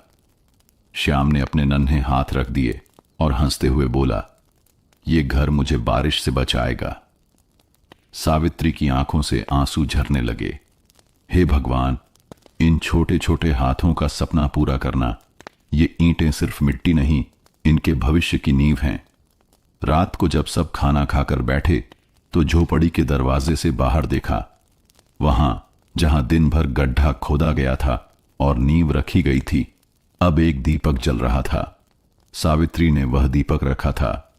ये रोशनी उस घर के लिए है जो अभी बस सपनों में है, लेकिन जल्द ही दीवारों और छत में बदल जाएगा। रामस्वरूप ने गहरी आवाज में कहा, आज नींव रखी गई है, अब चाहे कितनी भी मुश्किलें आईं, मैं पीछे नहीं हटूंगा। बच्चे दीपक की लौ को निहारते रहे। वह लौ मानो यह कह रही थी, अब बरसात का डर नहीं, अब सिर्फ उम्मीद का घर है। सुबह की पहली किरण झोपड़ी की खिड़की से झांक रही थी। नींव डलने के बाद रामस्वरूप के घर के आंगन में एक अलग ही रौनक थी। बच्चे उठते ही नींव के चारों ओर दौड़ने लगे। उन्हें लगता था कि अब उनका सपना धीरे धीरे साकार हो रहा है। उस दिन रामस्वरूप कुछ मजदूरों के साथ बैलगाड़ी में ईंटें लेकर आया। गांव वाले हैरान थे। अरे रामस्वरूप, तू भी अब पक्का घर बनाएगा? इतना पैसा कहां से आया? रामस्वरूप ने हंसते हुए कहा, पैसा नहीं भाई, ये मेरी सालों की पसीने की कमाई है और बच्चों का भविष्य भी। ईंटें आंगन में ढेर होकर रख दी गईं। राजू और गीता खुशी से उछल पड़े। अम्मा देखो ना, अब हमारे घर की दीवारें खड़ी होंगी। श्याम तो नन्हे हाथों से एक एक ईंट उठाकर रखने लगा। सावित्री मुस्कुराते हुए बोली, अरे बेटवा, अभी तू बड़ा नहीं हुआ है, तेरे हिस्से का काम है बस खिलखिलाना। मिस्त्री ने दीवार उठाने का काम शुरू किया। रामस्वरूप भी उनके साथ कंधे से कंधा मिलाकर काम करने लगा। राजू पास खड़ा होकर हर ईंट पर गारा चढ़ते देख रहा था। बाबूजी, ये ईंटें अगर एक दूसरे से ठीक से जुड़ेंगी तभी दीवार मजबूत बनेगी ना? रामस्वरूप ने मुस्कुराते हुए कहा, हां बेटा, जैसे परिवार के लोग अगर साथ रहें तो कोई ताकत उन्हें तोड़ नहीं सकती। यही सीख इस घर की ईंटें भी हमें देती हैं। गीता ने धीरे से पूछा, बाबूजी, ये दीवार कितनी ऊंची बनेगी? इतनी ऊंची कि तू अपनी किताबें आराम से पढ़ सके और तेरा भाई खिड़की से आसमान देख सके। रामस्वरूप ने जवाब दिया। गांव के कुछ लोग पास खड़े होकर बातें कर रहे थे। देखो देखो, रामस्वरूप मजदूर होकर भी पक्का घर बना रहा है। दूसरा बोला, हां, मेहनत और इरादे से सब कुछ मुमकिन है, वरना कितने लोग पैसे होते हुए भी कुछ नहीं कर पाते। ये बातें सुनकर सावित्री का सीना गर्व से भर गया। उसने मन ही मन भगवान को धन्यवाद दिया। शाम होते होते दीवारें आधी खड़ी हो गईं। राजू, गीता और श्याम ने दीवार पर हाथ रखकर देखा। राजू ने कहा, अम्मा देखो, ये तो सच में हमारा घर बन रहा है। गीता बोली, मुझे तो लगता है जैसे ये दीवारें हमें बरसात से बचाने के लिए अपनी बाहें फैला रही हैं। श्याम हंसते हुए बोला, जब घर बन जाएगा तो मैं यहां दीवार पर चढ़कर खेलूंगा। सावित्री ने उसे गोदी में उठाकर कहा, हां बेटवा, लेकिन यह दीवार तेरे खेलने के लिए नहीं, तेरी सुरक्षा के लिए बनेगी। रात को जब सब खाना खाकर बैठे तो बाहर आंगन में अधूरी लेकिन खड़ी दीवारें चमक रही थीं। दियों की रोशनी में वे दीवारें किसी किले की तरह लग रही थीं। रामस्वरूप ने बच्चों से कहा, आज जो ईंटें लगी हैं उनमें सिर्फ मिट्टी नहीं है, उनमें हमारे सपनों का पसीना मिला है। याद रखना, ये घर मेहनत और उम्मीद की गवाही देगा। सावित्री ने सिर झुकाकर कहा, और भगवान गवाह है कि इस घर की हर ईंट बच्चों की मुस्कान के लिए है। बच्चों ने एक साथ कहा, हम सब मिलकर इसे संभालेंगे। दीवारें आधी खड़ी थीं, लेकिन सपनों का घर अब सचमुच आकार लेने लगा था। बरसों से जो सपना रामस्वरूप के दिल में पल रहा था, अब आंखों के सामने आकार लेने लगा था। नींव पर दीवारें खड़ी हो चुकी थीं। अब बारी थी उस छत की जो पूरे परिवार को बारिश और धूप से बचाएगी और बच्चों के भविष्य को सुरक्षित करेगी। एक सुबह मिस्त्री और मजदूर घर आए। लकड़ियां, लोहे की छड़ें और सीमेंट सब आंगन में रखा गया। गांव वाले भी देखने जुट गए। राजू ने उत्साहित होकर पूछा, बाबूजी, आज सच में छत बनेगी? रामस्वरूप ने मुस्कुराकर उसके कंधे पर हाथ रखा। हां बेटा, आज का दिन बड़ा है, अब हमारे सिर पर सच्चा आसरा होगा। सावित्री की आंखों में चमक थी। उसने आंगन बुहारा और भगवान की तस्वीर के सामने दीपक जलाया। हे प्रभु, जैसे ये छत हमें ढक लेगी, वैसे ही आप सदा हमें अपनी कृपा से ढके रहना। मिस्त्री ने काम शुरू किया। बांस और लकड़ियों से सहारा देकर ऊपर छत के लिए ढांचा बनाया गया। मजदूर गारा और सीमेंट उठाकर ऊपर चढ़ा रहे थे। रामस्वरूप भी पीछे नहीं रहा। उसने मिट्टी गूंथी, पानी उठाया और हर हाथ में ताकत झोंक दी। गीता दीवार के पास खड़ी होकर सब देख रही थी। अम्मा, ये छत तो हमारे ऊपर एक बड़ी चादर जैसी होगी ना? सावित्री बोली। हां बेटी, ये छत हमें ठंडी हवाओं और गर्म धूप से बचाएगी। ये हमारी मेहनत की सबसे बड़ी गवाही होगी। राजू बाल्टी में पानी भर भर कर मजदूरों को देता। बाबूजी, ये लीजिए पानी, दीवार मजबूत होनी चाहिए। श्याम अपनी नन्ही हथेलियों से छोटी छोटी ईंटें उठाकर ले जाता और कहता, मैं भी मदद करूंगा। सब हंस पड़ते। रामस्वरूप ने उसे गोदी में उठा लिया। तू अभी छोटा है बेटा, लेकिन तेरे छोटे हाथ भी इस घर की ताकत बनेंगे। गांव के बुजुर्ग भी देखने आए। एक ने कहा, रामस्वरूप, तूने पसीने से जो कमाया है वो सच में अमूल्य है। ये घर तेरा नाम रोशन करेगा। दूसरा बोला, तेरे बच्चों की तकदीर इस छत से बदल जाएगी। तूने मेहनत का सही मतलब दिखाया है। रामस्वरूप ने हाथ जोड़कर कहा, यह सब मेरी पत्नी और बच्चों का आशीर्वाद है। मैं तो बस मजदूरी करता हूं, हिम्मत ये सब देते हैं। शाम ढलते ढलते ढांचे पर गारा और सीमेंट डाल दिया गया। छत पूरी तरह जमने में समय लगेगा, लेकिन अब घर सचमुच तैयार दिखने लगा था। रामस्वरूप ने आंगन से ऊपर देखा। देखो, अब हमारे सिर पर आसमान नहीं, हमारी खुद की छत है। सावित्री ने आंखें बंद कर आभार जताया। भगवान, अब बच्चों के सिर पर हमेशा ये छत बनी रहे। राजू, गीता और श्याम ने हाथ उठाकर ताली बजाई। राजू बोला, अब बारिश में पानी नहीं टपकेगा। गीता बोली, अब मैं खिड़की के पास बैठकर पढ़ सकूंगी। श्याम चहक उठा, अब मैं घर के अंदर खेलूंगा, भीगूंगा नहीं। रात को पूरा परिवार अध बनी झोपड़ी के बाहर बैठा था और ऊपर बनी छत को देख रहा था। चांदनी उस पर पड़ रही थी और वह ऐसे चमक रही थी मानो सचमुच सपनों की छत हो। रामस्वरूप ने धीमे स्वर में कहा, आज मुझे लगता है कि मेरे बच्चों का भविष्य अब सुरक्षित है। यह घर सिर्फ दीवार और छत नहीं, हमारी मेहनत का मंदिर है। सावित्री ने सहमति में सिर हिलाया और बच्चों को सीने से लगा लिया।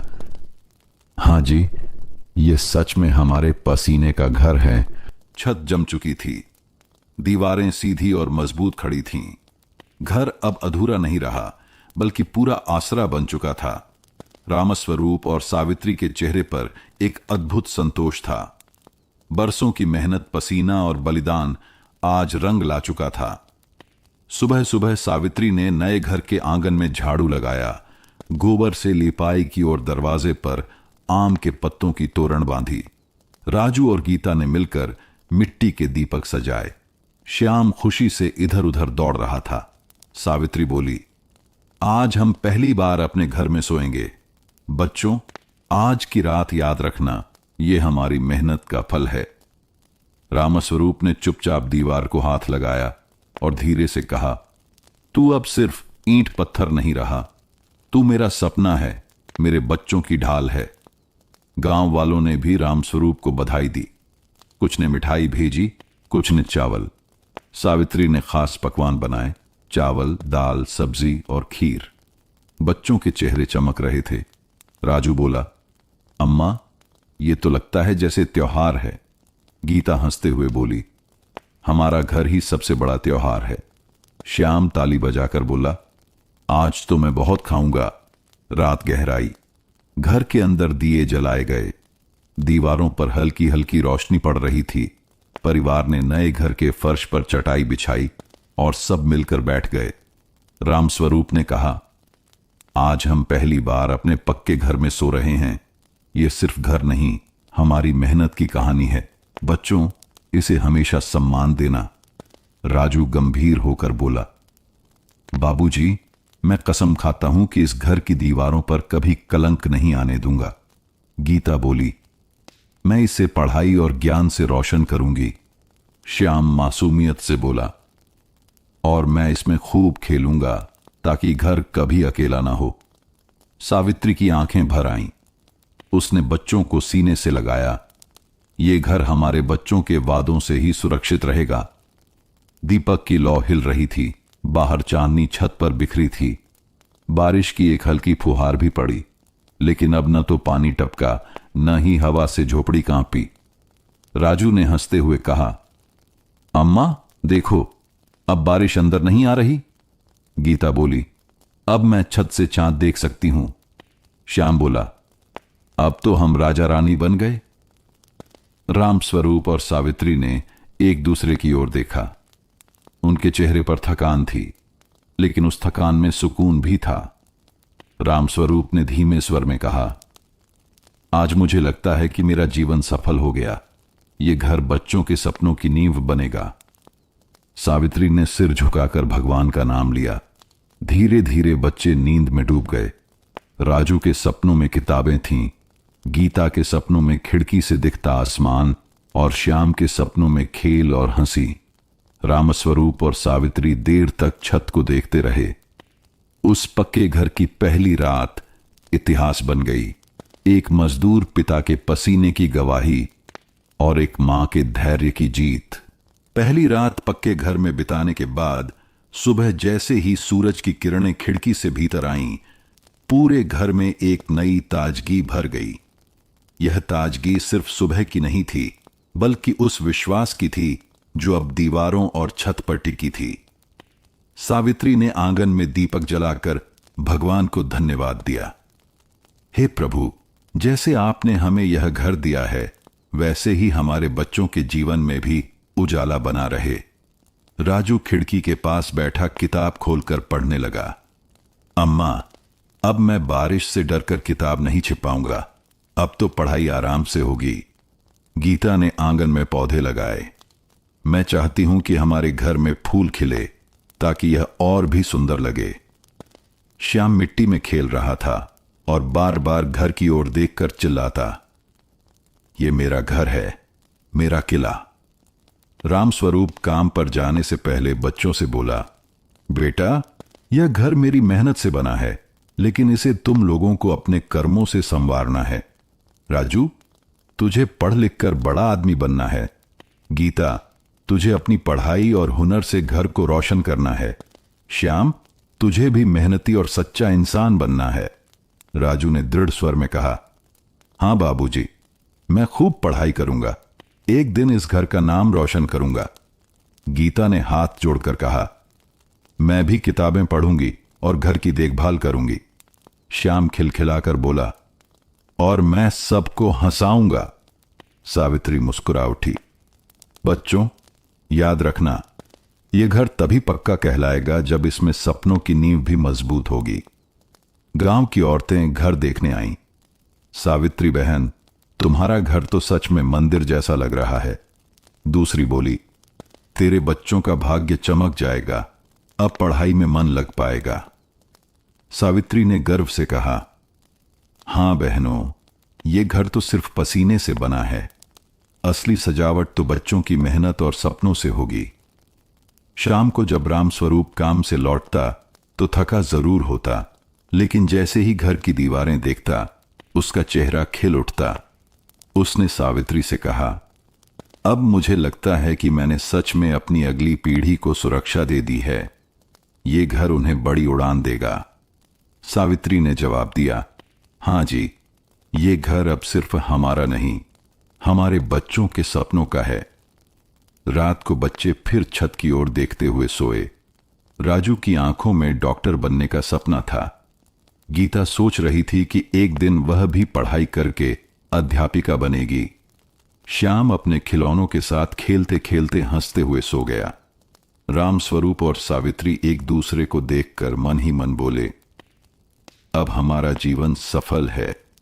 ये घर हमारे बच्चों को नई उम्मीद देगा।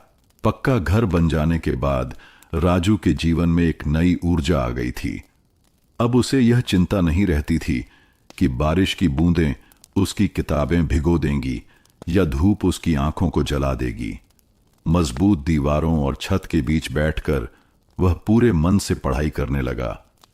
सुबह सुबह राजू खिड़की के पास बैठ जाता, जहां से सूरज की रोशनी सीधे उसकी किताबों पर पड़ती।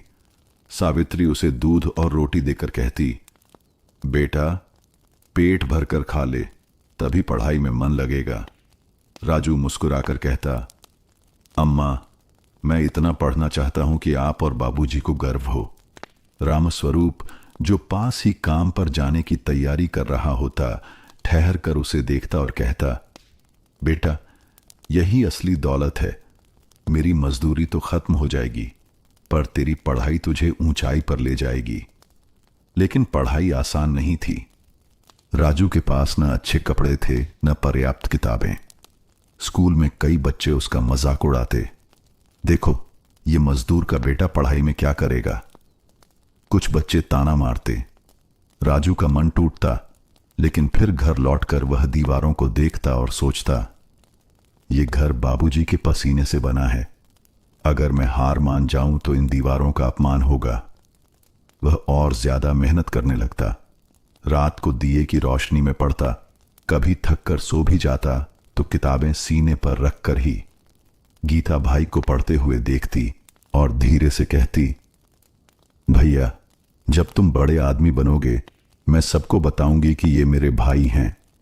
श्याम मासूमियत से पूछता, भैया, जब तुम पढ़ लिख लोगे तो क्या मुझे खिलौने दिलाओगे। राजू हंसकर कहता, हां श्याम, जब मैं कमाऊंगा तो तुम्हें खूब खिलौने दूंगा। सावित्री बेटे की थकी आंखों को देखकर चिंता करती, इतनी मेहनत मत कर बेटा, सेहत भी जरूरी है। राजू उत्तर देता, अम्मा, ये मेहनत मुझे मंजिल तक ले जाएगी। एक रात काम से लौटकर रामस्वरूप ने राजू को देर तक पढ़ते देखा। उसने पास आकर उसके सिर पर हाथ रखा, बेटा, तू मेरे सपनों की तरह है। मैंने ईंट ईंट जोड़कर यह घर बनाया, लेकिन तू अपने ज्ञान से इस घर की नींव को और मजबूत करेगा। राजू की आंखें भर आईं। बाबूजी, मैं वादा करता हूं कि आपकी मेहनत कभी बेकार नहीं जाएगी। मैं पढ़ लिख कर आपको गर्व महसूस कराऊंगा। दिन गुजरते गए। राजू की पढ़ाई का जुनून और बढ़ता गया। वह खेतों और मजदूरी के बीच समय निकालकर किताबें पढ़ता। कभी किसी से पुरानी किताबें मांग लेता, कभी गांव के मास्टर जी से मदद लेता। धीरे धीरे गांव वाले भी उसकी लगन को पहचानने लगे। रामस्वरूप का बेटा मेहनती है, देखना एक दिन बड़ा आदमी बनेगा, वे कहते। रामस्वरूप का सीना गर्व से चौड़ा हो जाता। सावित्री की आंखों में सपनों की रोशनी भर जाती। उस रात जब सब सो रहे थे, राजू खिड़की से बाहर आसमान देख रहा था। तारों की चमक उसे अपने भविष्य जैसी लग रही थी। वह धीरे से बोला, मैं भी एक दिन इन तारों की तरह चमकूंगा।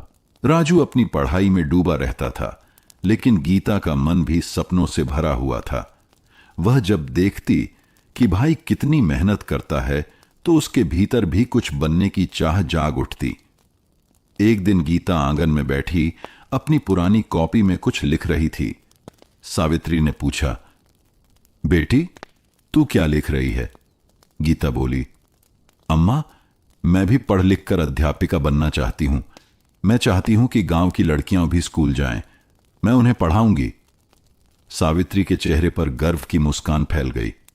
बिटिया तेरी यह चाहत तो बहुत बड़ी है। भगवान करे तेरा सपना पूरा हो। राजू ने बहन की बात सुनी और पास आकर कहा, गीता तू भी मेरी तरह पढ़ाई कर। हम दोनों मिलकर इस घर का नाम रोशन करेंगे। गीता बोली, लेकिन भैया हमारे पास इतनी किताबें कहां हैं और गांव में लड़कियों की पढ़ाई को कौन महत्व देता है? राजू ने उसका हाथ थाम कर कहा, बहन जब बाबूजी ने पक्का घर बना लिया तो क्या तेरे लिए एक सपना पूरा करना मुश्किल है? तू बस मेहनत कर, बाकी सब हम संभाल लेंगे। श्याम पास से ताली बजाकर बोला, हां दीदी, जब तू मास्टरनी बनेगी तो मैं सबसे पहले तेरे स्कूल में बैठूंगा।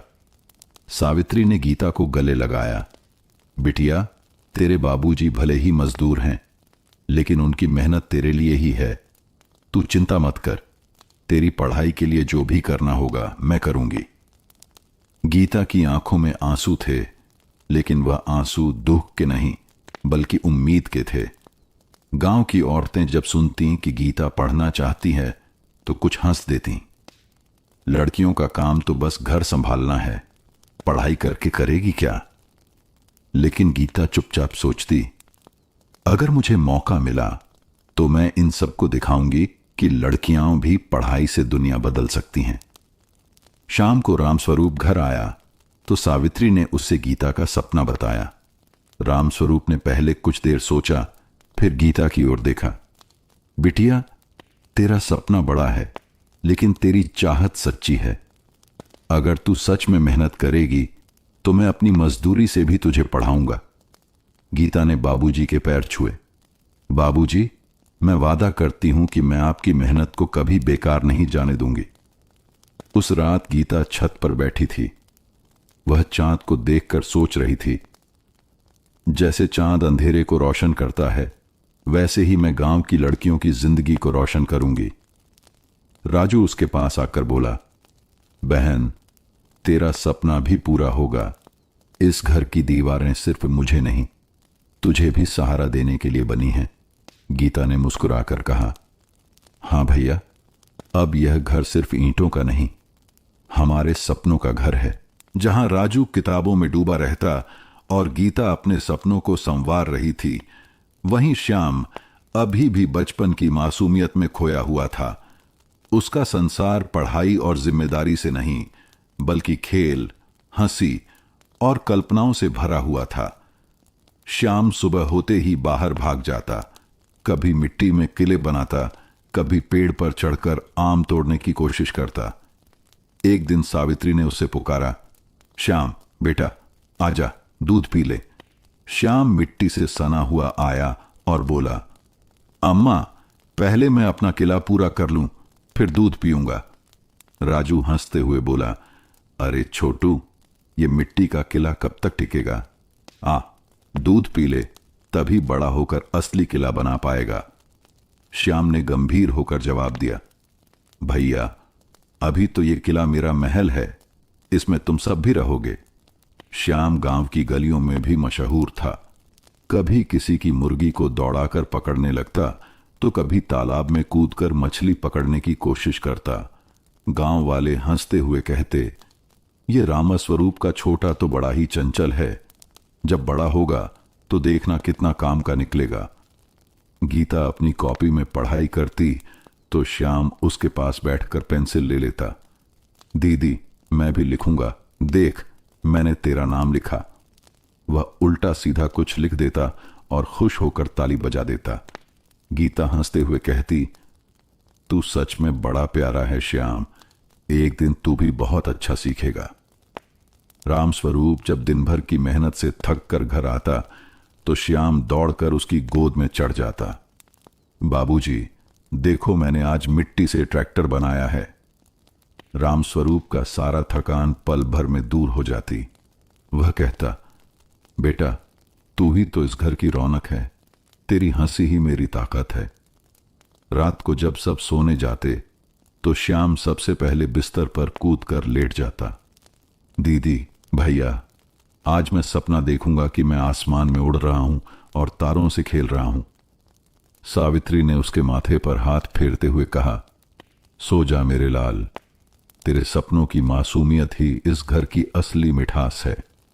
श्याम अभी छोटा था, लेकिन उसकी मासूमियत पूरे घर को हंसी और सुकून से भर देती थी। राजू और गीता जहां अपने सपनों के लिए संघर्ष कर रहे थे, वहीं श्याम की नटखट बातें सबके दिलों को हल्का कर देती। यह घर अब सिर्फ मेहनत और संघर्ष का नहीं, बल्कि मासूमियत और हंसी का भी आश्रय बन चुका था। बरसात के बाद गांव में सालाना मेला भरने वाला था। यह मेला पूरे इलाके की रौनक हुआ करता था। दूर दूर से लोग आते, दुकानें सजती, झूले लगते और मिठाइयों की खुशबू चारों ओर फैल जाती।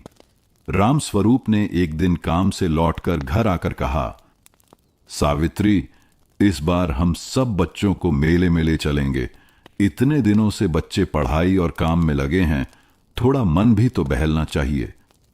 सावित्री मुस्कुराई, ठीक है, बच्चों को बहुत खुशी होगी।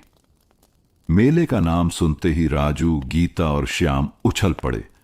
श्याम तो सबसे ज्यादा खुश था। मैं झूला झूलूंगा, बर्फ का गोला खाऊंगा और ढेर सारे खिलौने लूंगा। गीता बोली, मैं तो नई चूड़ियां लूंगी और किताबें भी देखूंगी। राजू मुस्कुराकर बोला, मैं तो बस सबके साथ घूमने में खुश हूं। रामस्वरूप ने जेब में हाथ डालकर देखा। मजदूरी से थोड़े ही पैसे बचाए थे, लेकिन बच्चों की खुशी के लिए उसने मन ही मन ठान लिया कि इस बार कोई कमी महसूस नहीं होने देगा। मेले के दिन पूरा परिवार तैयार होकर गांव के मैदान पहुंचा। चारों ओर रंग बिरंगी दुकानें थीं। कहीं मिठाइयां सज रही थीं, कहीं खिलौनों की झांकियां थीं, कहीं जादूगर का तंबू था, तो कहीं बायोस्कोप वाले लोग बच्चों को तस्वीरें दिखा रहे थे। श्याम एक दुकान की ओर भागा। अम्मा, ये देखो, लकड़ी की सीटी, मैं ये लूंगा। सावित्री ने मुस्कुराकर उसे सीटी दिला दी। गीता ने चूड़ियों की दुकान से हरी लाल चूड़ियां चुनी। अम्मा देखो, ये कितनी सुंदर लग रही हैं। राजू किताबों की दुकान पर खड़ा हो गया और पुरानी किताबों में से एक विज्ञान की किताब खरीद ली। रामस्वरूप ने बच्चों को झूले पर चढ़ाया। श्याम ऊंचे झूले से चिल्लाता रहा, देखो, मैं आसमान छू रहा हूं। गीता और राजू भी मुस्कुरा रहे थे। सावित्री ने रामस्वरूप से कहा, देखो, बच्चों की हंसी कितनी प्यारी लग रही है, लगता है सारी थकान मिट गई। परिवार ने मेले में जलेबी और कचौरी खाई। श्याम के हाथों में गुब्बारे थे, गीता के हाथों में चूड़ियां और राजू किताब को सीने से लगाए चल रहा था। रामस्वरूप सबको देख रहा था और सोच रहा था, मेरे बच्चों की खुशी ही मेरी असली कमाई है। शाम ढलते ही घर लौटने का समय आया। रास्ते में श्याम अपनी सीटी बजाता हुआ चल रहा था। गीता चूड़ियों को खनकाकर देख रही थी और राजू किताब के पन्ने पलट रहा था। सावित्री ने मन ही मन सोचा, भगवान, मेरे इन बच्चों के सपनों को हमेशा ऐसे ही रंगीन बनाए रखना। रामस्वरूप ने आसमान की ओर देखा और धीरे से कहा, यह पक्का घर ही नहीं, यह परिवार मेरे जीवन का सबसे बड़ा मेला है। गांव का मेला बीत गया, लेकिन उसकी खुशी अभी भी सबके चेहरों पर चमक रही थी।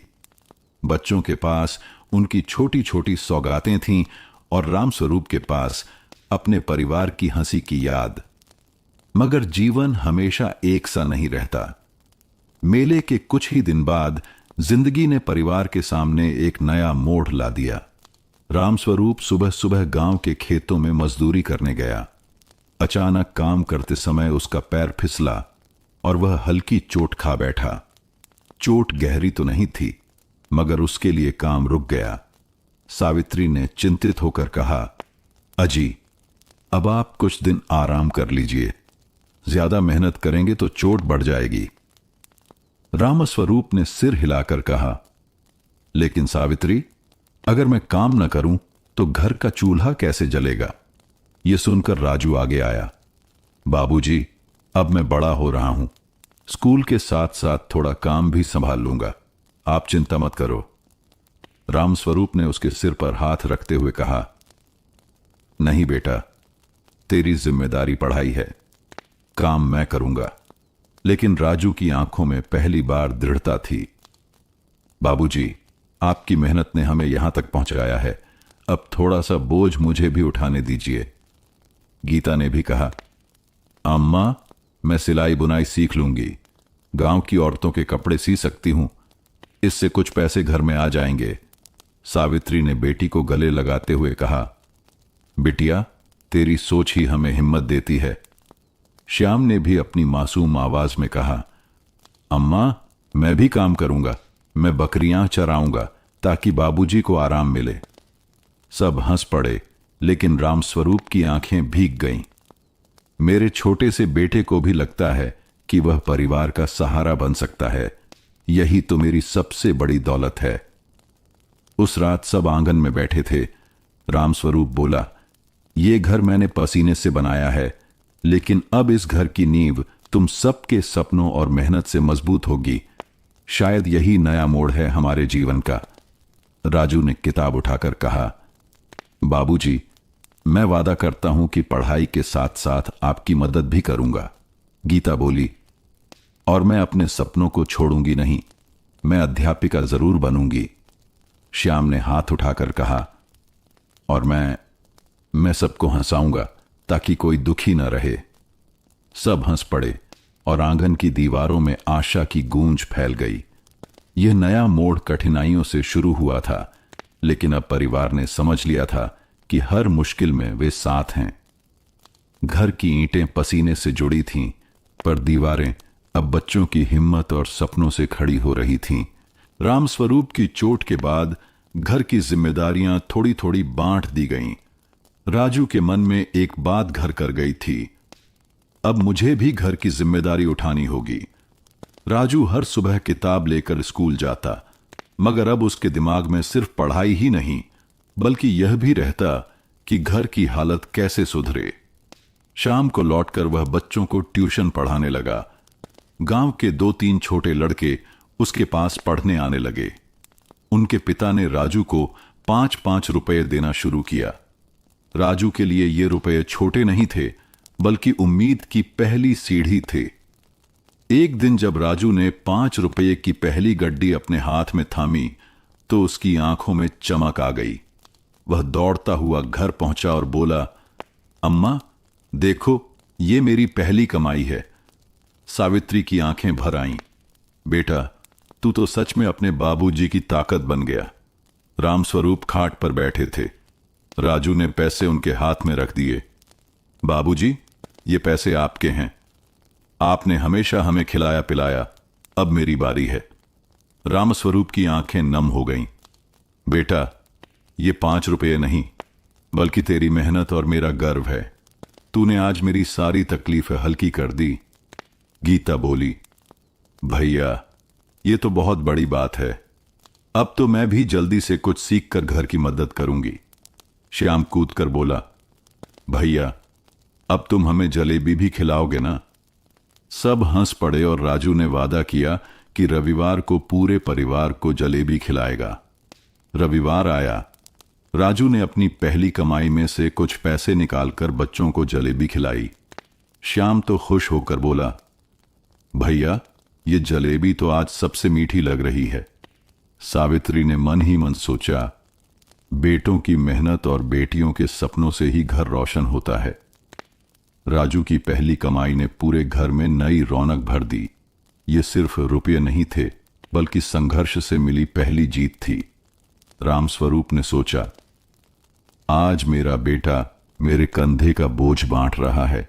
अब यह घर सिर्फ पसीने का नहीं, बल्कि बच्चों की मेहनत और सपनों का भी घर है।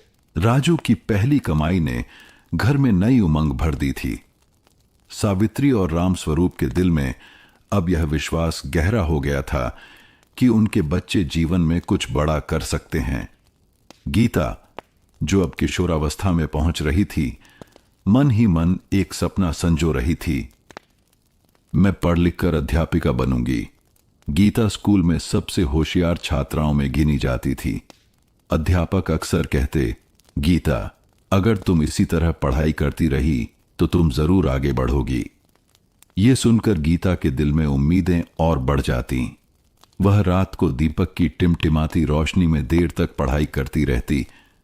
श्याम अक्सर मजाक करता, दीदी, इतना मत पढ़ो, वरना किताबें भी तुमसे डर जाएंगी। गीता मुस्कुरा देती और कहती, श्याम, एक दिन मैं किताबों की दुनिया से रोशनी लेकर पूरे गांव को रोशन करूंगी। एक शाम गीता ने सावित्री से कहा, अम्मा, मैं पढ़ाई पूरी करके अध्यापिका बनना चाहती हूं, क्या आप मुझे सहयोग देंगी? सावित्री ने बेटी को सीने से लगा लिया।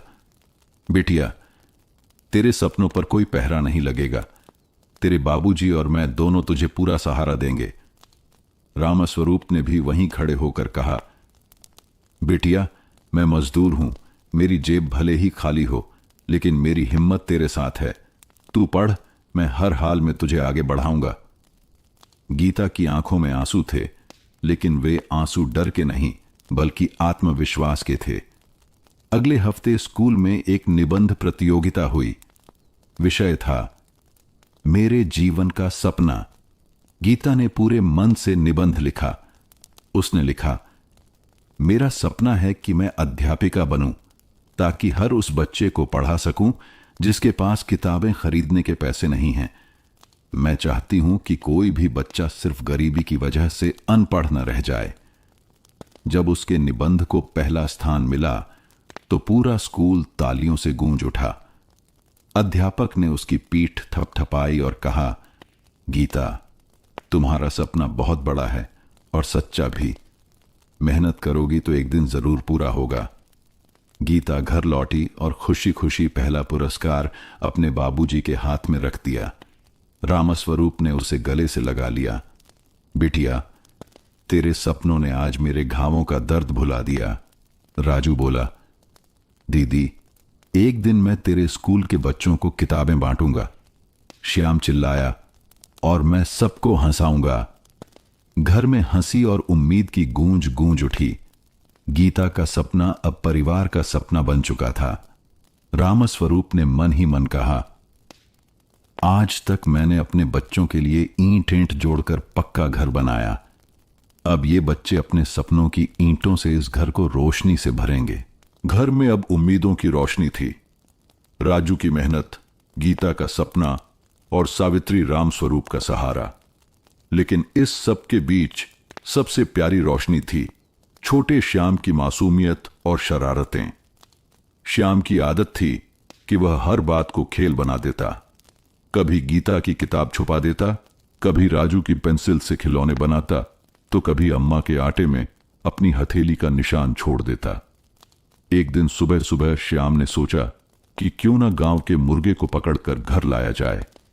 वह दौड़ते दौड़ते मुर्गे के पीछे भागा और आखिरकार उसे पकड़ भी लिया। घर आकर बोला, अम्मा देखो, आज से ये मुर्गा हमारे घर का पहरेदार है। सावित्री हंसते हंसते बोली, बेटवा, मुर्गा पहरेदार नहीं होता, वो तो सबको उठाने का काम करता है। श्याम तुरंत बोला, तो अच्छा है, अब हमें देर से उठने की चिंता नहीं करनी पड़ेगी। राजू और गीता ठहाका लगाकर हंस पड़े। गीता रात को पढ़ाई करती थी। श्याम ने चुपके से उसकी किताबों में रंग बिरंगे फूल रख दिए। सुबह जब गीता ने किताब खोली तो पन्नों के बीच से सूखे फूल गिरे। गीता गुस्से में बोली, श्याम, मेरी किताबों में ये सब किसने रखा? श्याम मासूम चेहरा बनाकर बोला, दीदी, किताबें भी तो बोर हो जाती हैं, फूल डाल दिए तो उनमें भी खुशबू आ जाएगी। गीता हंस पड़ी और बोली, तू बड़ा पागल है, लेकिन प्यारा पागल। रामस्वरूप अब धीरे धीरे स्वस्थ हो रहे थे। एक दिन वह खाट पर बैठे थे कि श्याम पास आकर बोला, बाबूजी, जब मैं बड़ा हो जाऊंगा तो आपको कोई काम नहीं करने दूंगा। मैं आपको बस गाना सुनाऊंगा और हंसाऊंगा। रामस्वरूप मुस्कुराते हुए बोले, बेटा, तेरी हंसी ही मेरे लिए सबसे बड़ा इलाज है। एक बार सावित्री ने गुड़ का बड़ा टुकड़ा आंगन में रखा। श्याम ने चुपके से थोड़ा सा काट कर खा लिया। जब सावित्री ने देखा तो बोली, श्याम, ये किसने किया? श्याम ने तुरंत कहा, अम्मा, चूहे ने खाया होगा। सावित्री ने हंसते हुए कहा, अच्छा, तो चूहे के दांत भी तेरे जैसे ही गोल गोल हैं? श्याम शर्मा कर भाग गया और सब हंसते रह गए। श्याम की शरारतें कभी कभी परेशानी देती, लेकिन सच तो यह था कि वही शरारतें पूरे घर को हंसी से भर देती थीं। रामस्वरूप ने एक रात सावित्री से कहा, ये छोटा सा श्याम ही तो है जो हमारे दुखों के बीच भी हंसी की लौ जलाए रखता है। इस घर की असली ताकत यही बच्चों की मुस्कान है। गांव में गर्मी का मौसम था। खेतों की मिट्टी तप रही थी और हवा में लू बह रही थी। इस बीच स्कूल में वार्षिक परीक्षा का ऐलान हुआ। राजू और गीता दोनों ही घबराए हुए थे। राजू ने अम्मा से कहा, अम्मा, अगर इस बार मैं अच्छे अंक नहीं लाया तो आगे की पढ़ाई कैसे कर पाऊंगा? गीता भी बोली, अम्मा, मैं अध्यापिका बनना चाहती हूं, लेकिन अगर अंक कम आए तो?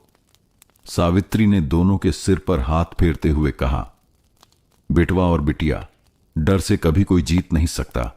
मेहनत करो, बाकी ईश्वर पर छोड़ दो। राजू रात दिन पढ़ाई में जुट गया। वह ट्यूशन के बच्चों को पढ़ाने के बाद देर रात तक दीपक की रोशनी में किताबें घिसता रहता। उसके दिमाग में बस एक ही बात थी, मुझे अच्छे अंक लाने ही हैं, ताकि बाबूजी का सपना टूटे नहीं। गीता भी पीछे नहीं रही। उसने घर के सारे काम निपटाकर किताबों पर ध्यान लगाना शुरू किया। श्याम उसकी किताबों के पास बैठ जाता और कहता, दीदी, मैं तुम्हारे लिए चाय बना लाऊं? गीता मुस्कुराकर कहती, तू तो अभी बच्चा है, लेकिन तेरे सवाल मुझे हिम्मत देते हैं। रामस्वरूप ने अपने बच्चों को पढ़ते देखा तो मन ही मन गर्व हुआ। उन्होंने राजू से कहा, बेटा, जब मैं ईंट गाड़ा उठाता हूं तो हाथ कांपते हैं, लेकिन तू किताब उठाता है तो मुझे लगता है मेरा बोझ हल्का हो गया। सावित्री रोज बच्चों को समय पर खाना खिलाती और उन्हें उत्साह देती। बिटिया गीता, पढ़ाई में मन लगा, तेरे सपने पूरे होंगे। परीक्षा का दिन आ पहुंचा। सुबह सुबह सावित्री ने बच्चों को गुड़ खिलाया और पानी पिलाया। राजू थोड़ा नर्वस था। उसने बाबूजी के पैर छुए और बोला, आशीर्वाद दीजिए बाबूजी। रामस्वरूप ने कहा, बेटा, तू वही कर जो सीखा है, मेहनत कभी बेकार नहीं जाती। गीता ने भी आशीर्वाद लिया। वह मन ही मन बोली, मैं डरूंगी नहीं, मैं अपने सपनों के लिए लिखूंगी। जाते जाते श्याम बोला, भैया दीदी, अगर परीक्षा में कठिन सवाल आ जाए तो मेरा नाम लिख देना। मास्टर जी सोचेंगे कि यह बच्चा बहुत प्यारा है और आपको पूरे अंक देंगे। सब हंसते हुए निकल पड़े। परीक्षा का डर उनके दिल में था, लेकिन उससे बड़ी थी उनकी मेहनत और परिवार का सहारा। रामस्वरूप ने दरवाजे से बच्चों को जाते देखा और मन ही मन कहा, यह परीक्षा सिर्फ कागज पर नहीं बल्कि जिंदगी की भी है, और मुझे पूरा यकीन है कि मेरे बच्चे इस परीक्षा में जीतेंगे। परीक्षा खत्म हो चुकी थी। अब पूरे गांव में बस एक ही चर्चा थी, नतीजे कब आएंगे। राजू और गीता दोनों ही भीतर से घबराए हुए थे। उन्होंने मेहनत तो बहुत की थी, लेकिन मन में कहीं ना कहीं डर था, अगर अच्छे अंक ना आए तो। सावित्री ने दोनों बच्चों को समझाया, डर क्यों रहे हो, जितनी मेहनत की है उतना फल तो मिलेगा ही। भगवान मेहनत कभी बेकार नहीं जाने देता। श्याम तुरंत बोल पड़ा, हां भैया दीदी, और अगर अच्छे अंक आए तो मिठाई मेरी तरफ से। राजू हंसते हुए बोला, अरे पगले, तेरे पास पैसे कहां से आएंगे मिठाई लाने के लिए? श्याम मुस्कुराकर बोला, अम्मा के बर्तन बेचकर ले आऊंगा। यह सुनकर सब जोर से हंस पड़े। आखिर वह दिन आ ही गया। स्कूल में बच्चों और अभिभावकों की भीड़ लगी थी। मास्टर जी ने परिणाम घोषित करना शुरू किया। राजू का नाम आया। राजू ने इस बार कक्षा में दूसरा स्थान प्राप्त किया है। तालियों की गड़गड़ाहट गूंज उठी। राजू का चेहरा गर्व से खिल गया। उसके बाद गीता का नाम आया।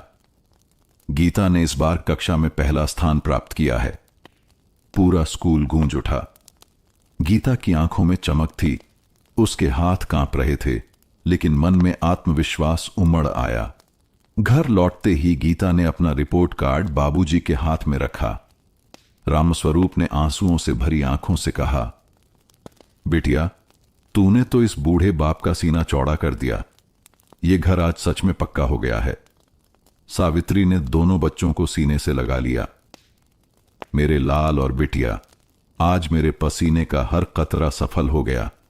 राजू ने भी बाबूजी से कहा, बाबूजी, अब मैं और मेहनत करूंगा। अगली बार पहला स्थान मेरा होगा। श्याम उछल पड़ा, और मेरी मिठाई कहां है? मैं तो पहले से कह रहा था कि मेरे भाई बहन जीनियस हैं। उस दिन घर के आंगन में सिर्फ मिठाई की मिठास ही नहीं, बल्कि सपनों की मिठास भी बिखरी हुई थी। रामस्वरूप ने रात को आसमान की ओर देखते हुए कहा, हे भगवान, तूने मेरी मेहनत को रंग लाया। अब मैं देख रहा हूं कि मेरे बच्चे सचमुच मेरी विरासत को आगे ले जाएंगे। नतीजों के बाद घर में खुशी थी। बच्चे अपनी किताबों में और भी मन लगाने लगे थे। एक रात सब आंगन में चारपाई पर बैठे थे। ठंडी हवा बह रही थी। आसमान में तारे टिमटिमा रहे थे। श्याम ने अचानक पूछा, बाबूजी, आप बचपन में कैसे थे? क्या आप भी मेरी तरह शरारती थे? रामस्वरूप मुस्कुरा पड़े। उन्होंने गहरी सांस ली और कहा, बेटा, मेरा बचपन तुम्हारे जैसा नहीं था। मेरा बचपन तो संघर्ष से भरा था। रामस्वरूप ने कहना शुरू किया, जब मैं तुम्हारी उम्र का था, हमारे पास पहनने के लिए ढंग के कपड़े भी नहीं होते थे। खेतों में मजदूरी करता था। कई बार तो बिना खाए ही सोना पड़ता। पढ़ने की बड़ी इच्छा थी, लेकिन किताबें नहीं थीं। स्कूल की फीस देने के लिए पैसे नहीं थे। गीता ध्यान से सुन रही थी। उसकी आंखें भर आईं। राजू बोला, बाबूजी, क्या आपने कभी स्कूल में कदम रखा था? रामस्वरूप धीरे से बोले, हां बेटा, 2 साल तक पढ़ा था, लेकिन फिर पेट की भूख बड़ी थी, इसलिए पढ़ाई छोड़नी पड़ी। तब से हाथों में किताबें नहीं, ईंटें और फावड़ा आ गया। रामस्वरूप ने आगे कहा, शहर में कई कई दिन तक मजदूरी की। धूप में ईंट ढोई, बारिश में भीगते हुए काम किया। कभी मालिक डांट देते, कभी पैसे काट लेते, पर मैंने ठान लिया था कि चाहे मैं पढ़ न सका, लेकिन अपने बच्चों को पढ़ाऊंगा जरूर। सावित्री ने बीच में कहा, हां बच्चों, तुम्हारे बाबूजी ने एक एक रोटी बचाकर तुम्हारे लिए किताबें खरीदी। रात रात भर भूखे सोए, लेकिन तुम्हें कभी कमी नहीं होने दी। राजू और गीता की आंखों से आंसू बह निकले। राजू ने हाथ पकड़ते हुए कहा, बाबूजी, आपकी मेहनत कभी बेकार नहीं जाएगी। मैं आपके सपनों को पूरा करूंगा। श्याम मासूमियत से बोला, बाबूजी, अगर आप स्कूल नहीं जा पाए तो अब मेरे साथ चलो। मैं मास्टर जी से कह दूंगा कि आपको भी क्लास में बैठने दें। सब जोर से हंस पड़े। रामस्वरूप ने श्याम को गोद में उठाकर कहा, बेटा, तेरी मासूम बात ही मेरे लिए सबसे बड़ा इनाम है। उस रात आंगन में बैठकर बच्चों ने बाबूजी के संघर्ष की दास्तान सुनी और मन ही मन प्रण लिया कि वे कभी हार नहीं मानेंगे। गीता ने धीरे से कहा, बाबूजी, आपकी अधूरी पढ़ाई अब हमारे जरिए पूरी होगी, ये वादा है। रामस्वरूप की आंखों से आंसू बह निकले, लेकिन उनके दिल में संतोष था। वह मन ही मन बोले, मेरे पसीने का घर अब सच में सपनों का घर बन रहा है। गांव में सालाना मेला लगने वाला था। चारों तरफ रंग बिरंगी सजावट हो रही थी। ढोल नगाड़ों की आवाज, झूले और खिलौनों की दुकानें बच्चों के मन को लुभा रही थीं। श्याम सबसे ज्यादा उत्साहित था। वह सुबह से ही अम्मा का दुपट्टा खींच खींच कर कह रहा था, अम्मा, कब चलेंगे? मुझे झूला झूलना है, गुब्बारा खरीदना है और जलेबी भी खानी है। सावित्री मुस्कुराकर बोली, ठहर बेटा, तेरे बाबूजी के काम से लौटने का इंतजार कर, सब साथ चलेंगे। रामस्वरूप जब काम से लौटे तो बच्चों की आंखों की चमक देखकर बोले, चलो भाई, आज तो तुम लोगों की जिद पूरी होगी। हम सब मेले चलते हैं। राजू और गीता भी मन ही मन खुश थे। पढ़ाई का बोझ ज्यादा था, लेकिन इस छोटी सी खुशी का मजा अलग था। सावित्री ने बच्चों को साफ कपड़े पहनाए और सब साथ निकल पड़े। मेले में पहुंचे तो चारों तरफ भीड़ थी। झूलों पर बच्चे झूल रहे थे, कहीं कठपुतली का खेल चल रहा था, कहीं ढोलक की थाप पर नौजवान नाच रहे थे। रंग बिरंगी लाइटों से मेला किसी सपनों की दुनिया जैसा लग रहा था। श्याम ने तुरंत हाथ पकड़ लिया। बाबूजी, मुझे पहले झूले पर बिठाइए। रामस्वरूप ने हंसते हुए उसे झूले पर बैठाया। श्याम खुशी से चीख चीख कर कह रहा था, देखो देखो, मैं उड़ रहा हूं, मैं आसमान छू रहा हूं। राजू और गीता ने भी अपने लिए छोटी सी किताबों की दुकान से नोटबुक और पेन खरीदे। गीता ने अम्मा से कहा, अम्मा, मैं गुड़ की रेवड़ी लेना चाहती हूं। सावित्री ने मुस्कुराकर कहा, ले ले बिटिया, आज तो तेरे लिए सब है। रामस्वरूप ने बच्चों को जलेबी और समोसे खिलाए। श्याम ने मुंह में जलेबी भरते हुए कहा, अरे ये तो मीठा सोना है। सब ठहाका लगाकर हंस पड़े। मेले में शाम को नाटक शुरू हुआ। कहानी थी एक गरीब किसान की जो मेहनत करके अपने बच्चों को पढ़ाता है। राजू और गीता ध्यान से देख रहे थे। राजू ने धीरे से बाबूजी से कहा, यह नाटक तो आपकी कहानी जैसा लग रहा है। रामस्वरूप ने गर्व से उसकी पीठ थपथपाई और बोले, हां बेटा, मेहनत हर गरीब का हथियार है। रात को जब सब घर लौटे तो श्याम नींद से झूम रहा था, लेकिन उसके हाथ से गुब्बारा छूटा नहीं। राजू ने कहा, आज का दिन तो बहुत अच्छा रहा। गीता ने भी मुस्कुराकर कहा, हां, ऐसे पल हमें और हिम्मत देते हैं। रामस्वरूप ने आसमान की ओर देखा और मन ही मन कहा, पसीने का घर अब सिर्फ ईंटों का नहीं बल्कि खुशियों का भी बन रहा है। निष्कर्ष, गांव का मेला सिर्फ मनोरंजन नहीं था, बल्कि परिवार की एकता और खुशियों का प्रतीक बन गया। उस रात सबने महसूस किया कि गरीबी कितनी भी हो, लेकिन मिलकर जीने में ही असली सुख है।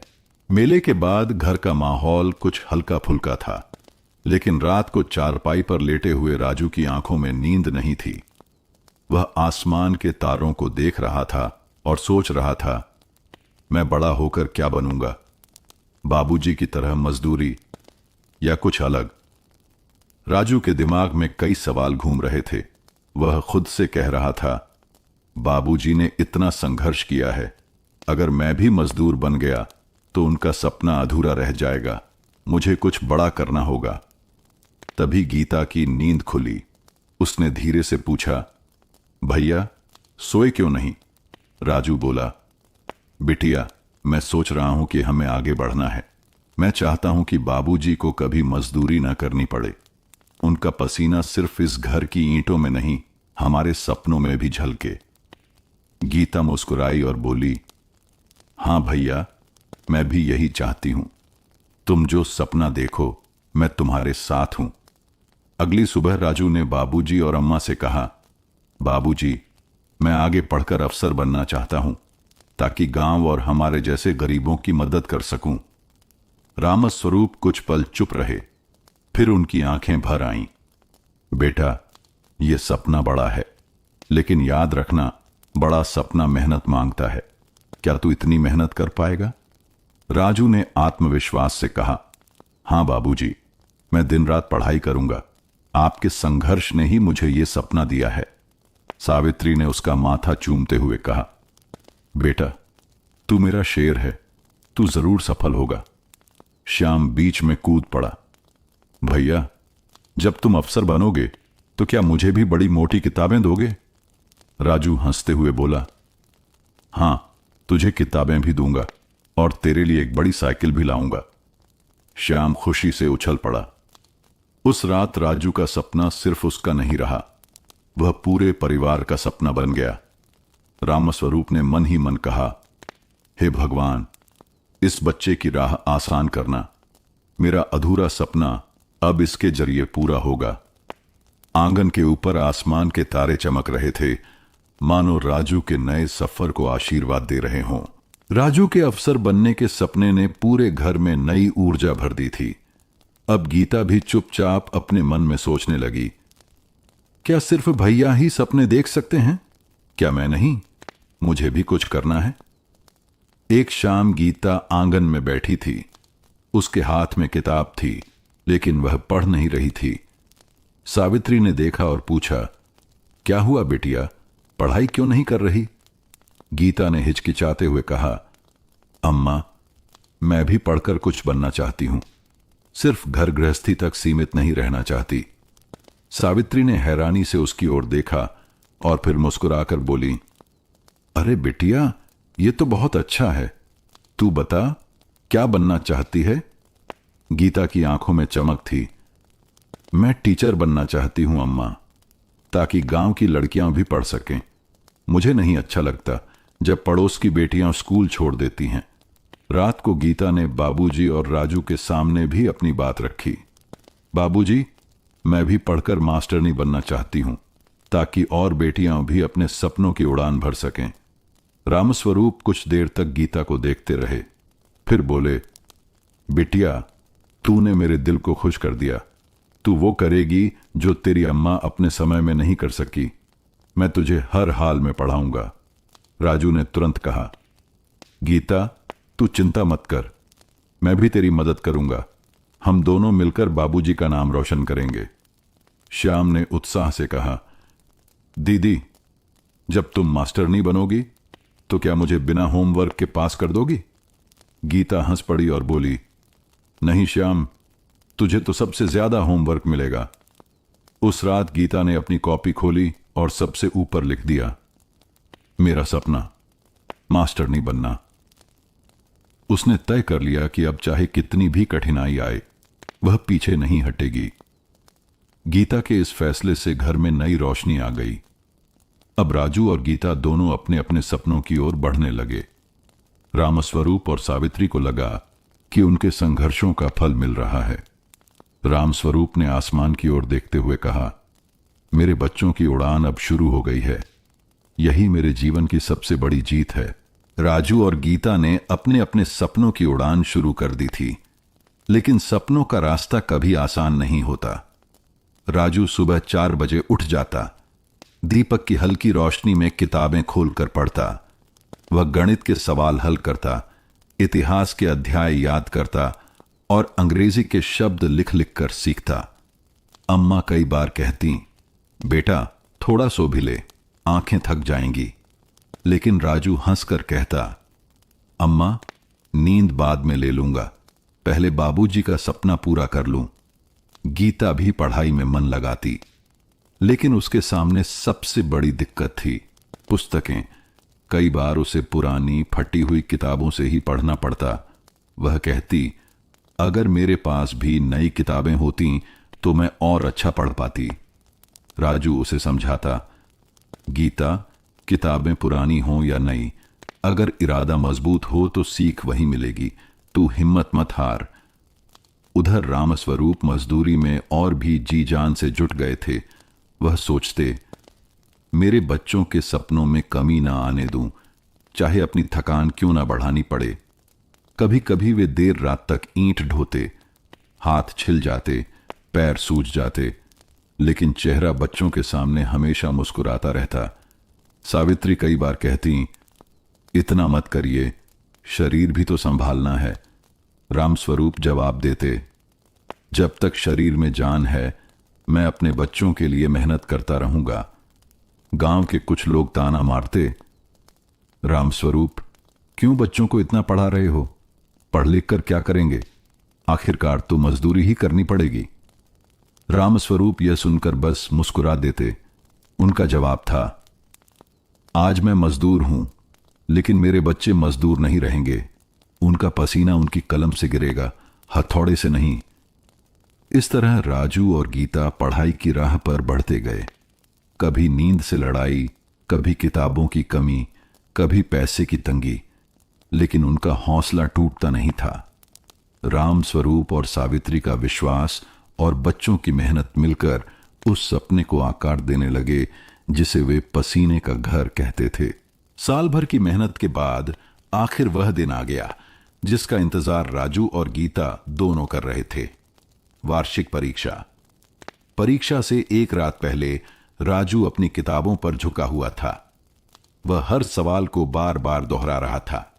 श्याम ने देखा और बोला, भैया, तुम तो इतनी पढ़ाई कर रहे हो कि किताबें भी थक जाएंगी। राजू मुस्कुराया, पगले, किताबें नहीं थकती, इंसान थकता है, और मैं तो अपने बाबूजी का सपना पूरा करने के लिए कभी थक ही नहीं सकता। दूसरी तरफ गीता शांत मन से पढ़ रही थी। उसने अपनी कॉपी में बार बार लिखा, मैं मास्टरनी बनूंगी। यह लिखकर उसे एक अलग ही ऊर्जा मिलती। अम्मा उसके पास बैठी थीं। उन्होंने कहा, बिटिया, तू तो बहुत समझदार है, तू जरूर अपने सपने पूरे करेगी। गीता ने अम्मा के हाथ दबाए और बोली, अम्मा, यह आपका आशीर्वाद ही तो मेरी ताकत है। सुबह सुबह राजू और गीता साफ कपड़े पहनकर बैग में कॉपियां और पेन लेकर स्कूल पहुंचे। स्कूल का माहौल अलग ही था। बच्चे इधर उधर दौड़ रहे थे। कोई नोट्स देख रहा था, कोई घबराहट में रो रहा था। राजू ने गहरी सांस ली और कहा, गीता, डरना मत, हमने मेहनत की है, मेहनत कभी बेकार नहीं जाती। गीता ने सिर हिलाकर हामी भरी। पहला पेपर गणित का था। राजू ने जैसे ही सवाल देखे उसके चेहरे पर मुस्कान फैल गई। अरे, ये तो वही सवाल हैं जो मैंने रात को हल किए थे।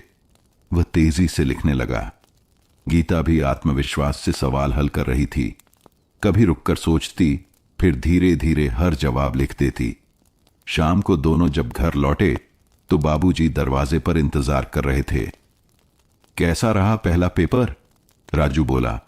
बाबूजी, सब ठीक हो गया, बस आपका आशीर्वाद चाहिए। गीता ने भी कहा, अम्मा, मुझे तो ऐसा लगा जैसे सवाल मेरे लिए ही बने थे। सावित्री ने दोनों को गले लगाकर कहा, मेरे बच्चों, भगवान तुम्हें हमेशा सफल करे। श्याम हंसते हुए बोला, अब तो मिठाई पक्की है। उस रात परिवार के हर सदस्य के मन में उम्मीद की लौ जल रही थी। राजू और गीता की मेहनत का पहला इम्तिहान शुरू हो चुका था और पूरे घर का विश्वास उनके साथ था। रामस्वरूप ने आसमान की ओर देखकर कहा, हे भगवान, अब इन बच्चों की कलम से भविष्य लिखना। परीक्षा का समय पूरे गांव के लिए सामान्य था, लेकिन रामस्वरूप के घर में यह मानो उत्सव जैसा बन गया था। हर सुबह राजू और गीता समय पर तैयार होकर स्कूल जाते और लौटकर दिन भर तैयारी करते। हिंदी का पेपर हमेशा राजू की कमजोरी रहा था। वह निबंध लिखने से डरता था। जैसे ही उसने पेपर खोला और देखा, मेहनत का फल मीठा होता है, उसकी आंखें चमक उठीं। उसने मन ही मन सोचा, ये तो मेरी अपनी कहानी है। और फिर उसने पूरी मेहनत से निबंध लिखा। अपने बाबूजी की मजदूरी, अपने घर का संघर्ष और सपनों की बात। दूसरी ओर गीता को हिंदी से खास लगाव था। वह बड़े मन से हर सवाल का उत्तर देती रही। अंत में जब उसने कॉपी बंद की तो उसके चेहरे पर आत्मविश्वास की चमक थी। विज्ञान का पेपर गीता के लिए चुनौतीपूर्ण था। जैसे ही उसने सवाल देखे, उसका माथा पसीने से भीग गया। कुछ सवाल कठिन थे। राजू ने दूर से बहन की तरफ देखा और मन ही मन कहा, तू कर सकती है गीता। गीता ने गहरी सांस ली और धीरे धीरे हर सवाल सोच समझकर हल करने लगी। पेपर के बाद वह बोली, भैया, थोड़ी दिक्कत हुई, पर मैंने हार नहीं मानी। राजू ने उसके कंधे पर हाथ रखकर कहा, यही तो असली जीत है। डर को जीतना ही सफलता की पहली सीढ़ी है। अंग्रेजी का पेपर सबसे कठिन माना जाता था। गांव के ज्यादातर बच्चों की हालत खराब हो गई। राजू ने कई बार सोचा था कि वह अंग्रेजी में कमजोर है, लेकिन इस बार उसने खूब मेहनत की थी। वह शब्दों को याद करता, वाक्य बनाता और दोस्तों से बोलने की कोशिश करता। परीक्षा में जब अनुवाद का सवाल आया तो उसने सहजता से लिखा। हालांकि निबंध में उसे दिक्कत हुई, लेकिन उसने कोशिश पूरी की। गीता ने भी अपनी पूरी ताकत झोंक दी।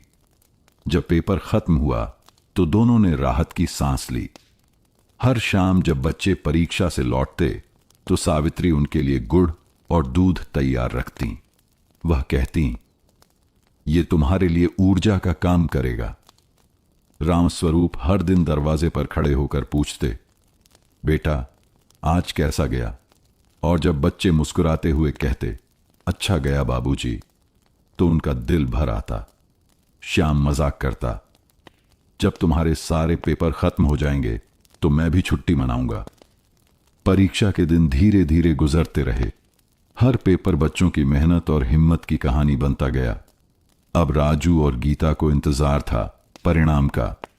परिणाम चाहे जो हो, उन्होंने खुद को साबित कर दिया था कि वे संघर्ष से पीछे हटने वाले नहीं हैं। रामस्वरूप ने मन ही मन कहा, मेरे बच्चों ने सच्चे योद्धा की तरह लड़ाई लड़ी है। अब जो भी होगा अच्छा ही होगा। परीक्षा खत्म हो चुकी थी। किताबों की जगह अब इंतजार ने ले ली थी। राजू और गीता दोनों को मालूम था कि उनकी मेहनत रंग लाई है, लेकिन परिणाम आने तक दिल की धड़कनें थमने का नाम नहीं ले रही थीं। परीक्षा के अगले ही दिन से घर का माहौल बदल गया था। अब सुबह राजू किताब नहीं खोलता था, बल्कि बाबूजी के साथ खेत में जाता या श्याम के साथ खेल लेता। गीता अम्मा के साथ घर के काम में मदद करती और खाली समय में अपनी कॉपी पर नए अक्षर और गणित के सवाल लिखती रहती। पर उनके मन में एक ही सवाल गूंजता, हमारे नंबर कैसे आएंगे? एक शाम सावित्री ने धीरे से रामस्वरूप से कहा, जी, बच्चों ने मेहनत तो बहुत की है, पर मन डरता है, अगर अच्छा परिणाम न आया तो।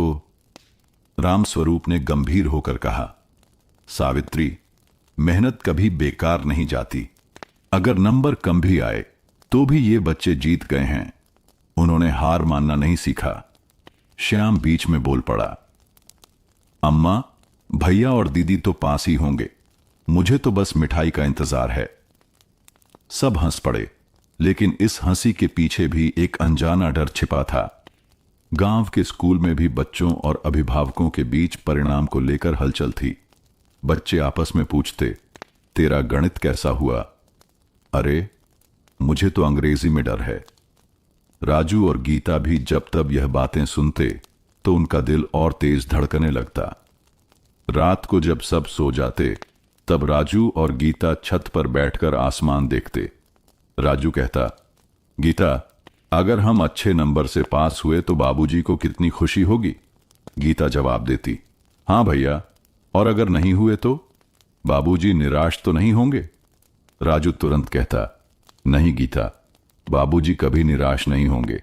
उन्होंने हमें सिखाया है कि मेहनत ही सबसे बड़ी जीत है। गीता चुपचाप आसमान की ओर देखती और मन ही मन भगवान से प्रार्थना करती, हे भगवान, बाबूजी की मेहनत को रंग लाना। दिन पर दिन परिणाम का इंतजार लंबा होता गया। हर बीतता दिन परिवार की धड़कनों को और तेज कर देता। रामस्वरूप अक्सर कहते, परिणाम जो भी हो, मेरे लिए तो मेरे बच्चे पहले ही विजेता हैं। लेकिन सच यह था कि पूरे परिवार की नजरें अब स्कूल के परिणाम बोर्ड पर टिकी थीं। गांव के स्कूल में आज बड़ा दिन था। सुबह से ही भीड़ लग गई थी। बच्चे, माता पिता और रिश्तेदार सब स्कूल की तरफ दौड़ रहे थे। रिजल्ट का दिन था और हर किसी की धड़कन तेज थी। सावित्री ने सुबह सुबह ही राजू और गीता को नहा धोकर तैयार किया। उनके माथे पर हल्दी और चावल का तिलक लगाते हुए बोली, भगवान तुम्हारे साथ हों। रामस्वरूप ने भी बच्चों के सिर पर हाथ रखकर आशीर्वाद दिया, बेटा, परिणाम चाहे जो हो, मेरे लिए तुम दोनों हमेशा सफल हो। श्याम उछलता हुआ बोला, भैया दीदी, जल्दी चलो, मुझे भी देखना है कि तुम दोनों कितने नंबर लाए हो। स्कूल पहुंचते ही बच्चों और माता पिता की भीड़ दिखाई दी। कोई दीवार से चिपककर बोर्ड पढ़ रहा था, कोई दोस्तों से पूछ रहा था।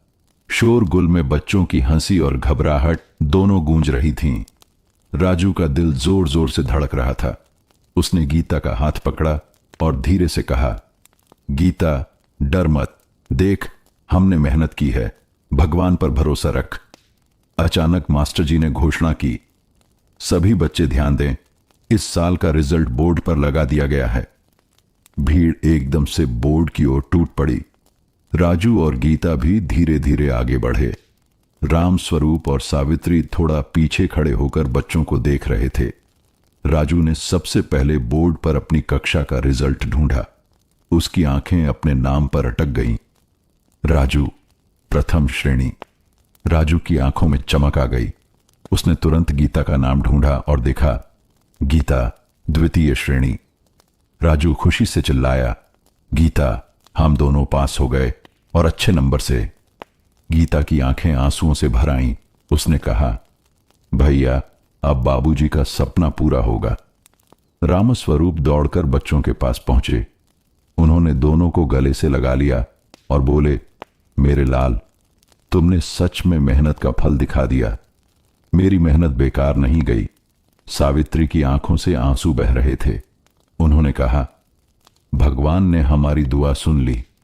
श्याम उछलकर बोला, अब तो मिठाई पक्की है। सब हंस पड़े। उस दिन पूरे गांव ने रामस्वरूप के बच्चों की मेहनत की तारीफ की। लोग कहते, मजदूर का बेटा बेटी भी अच्छे नंबर ला सकते हैं, बस हिम्मत और मेहनत चाहिए।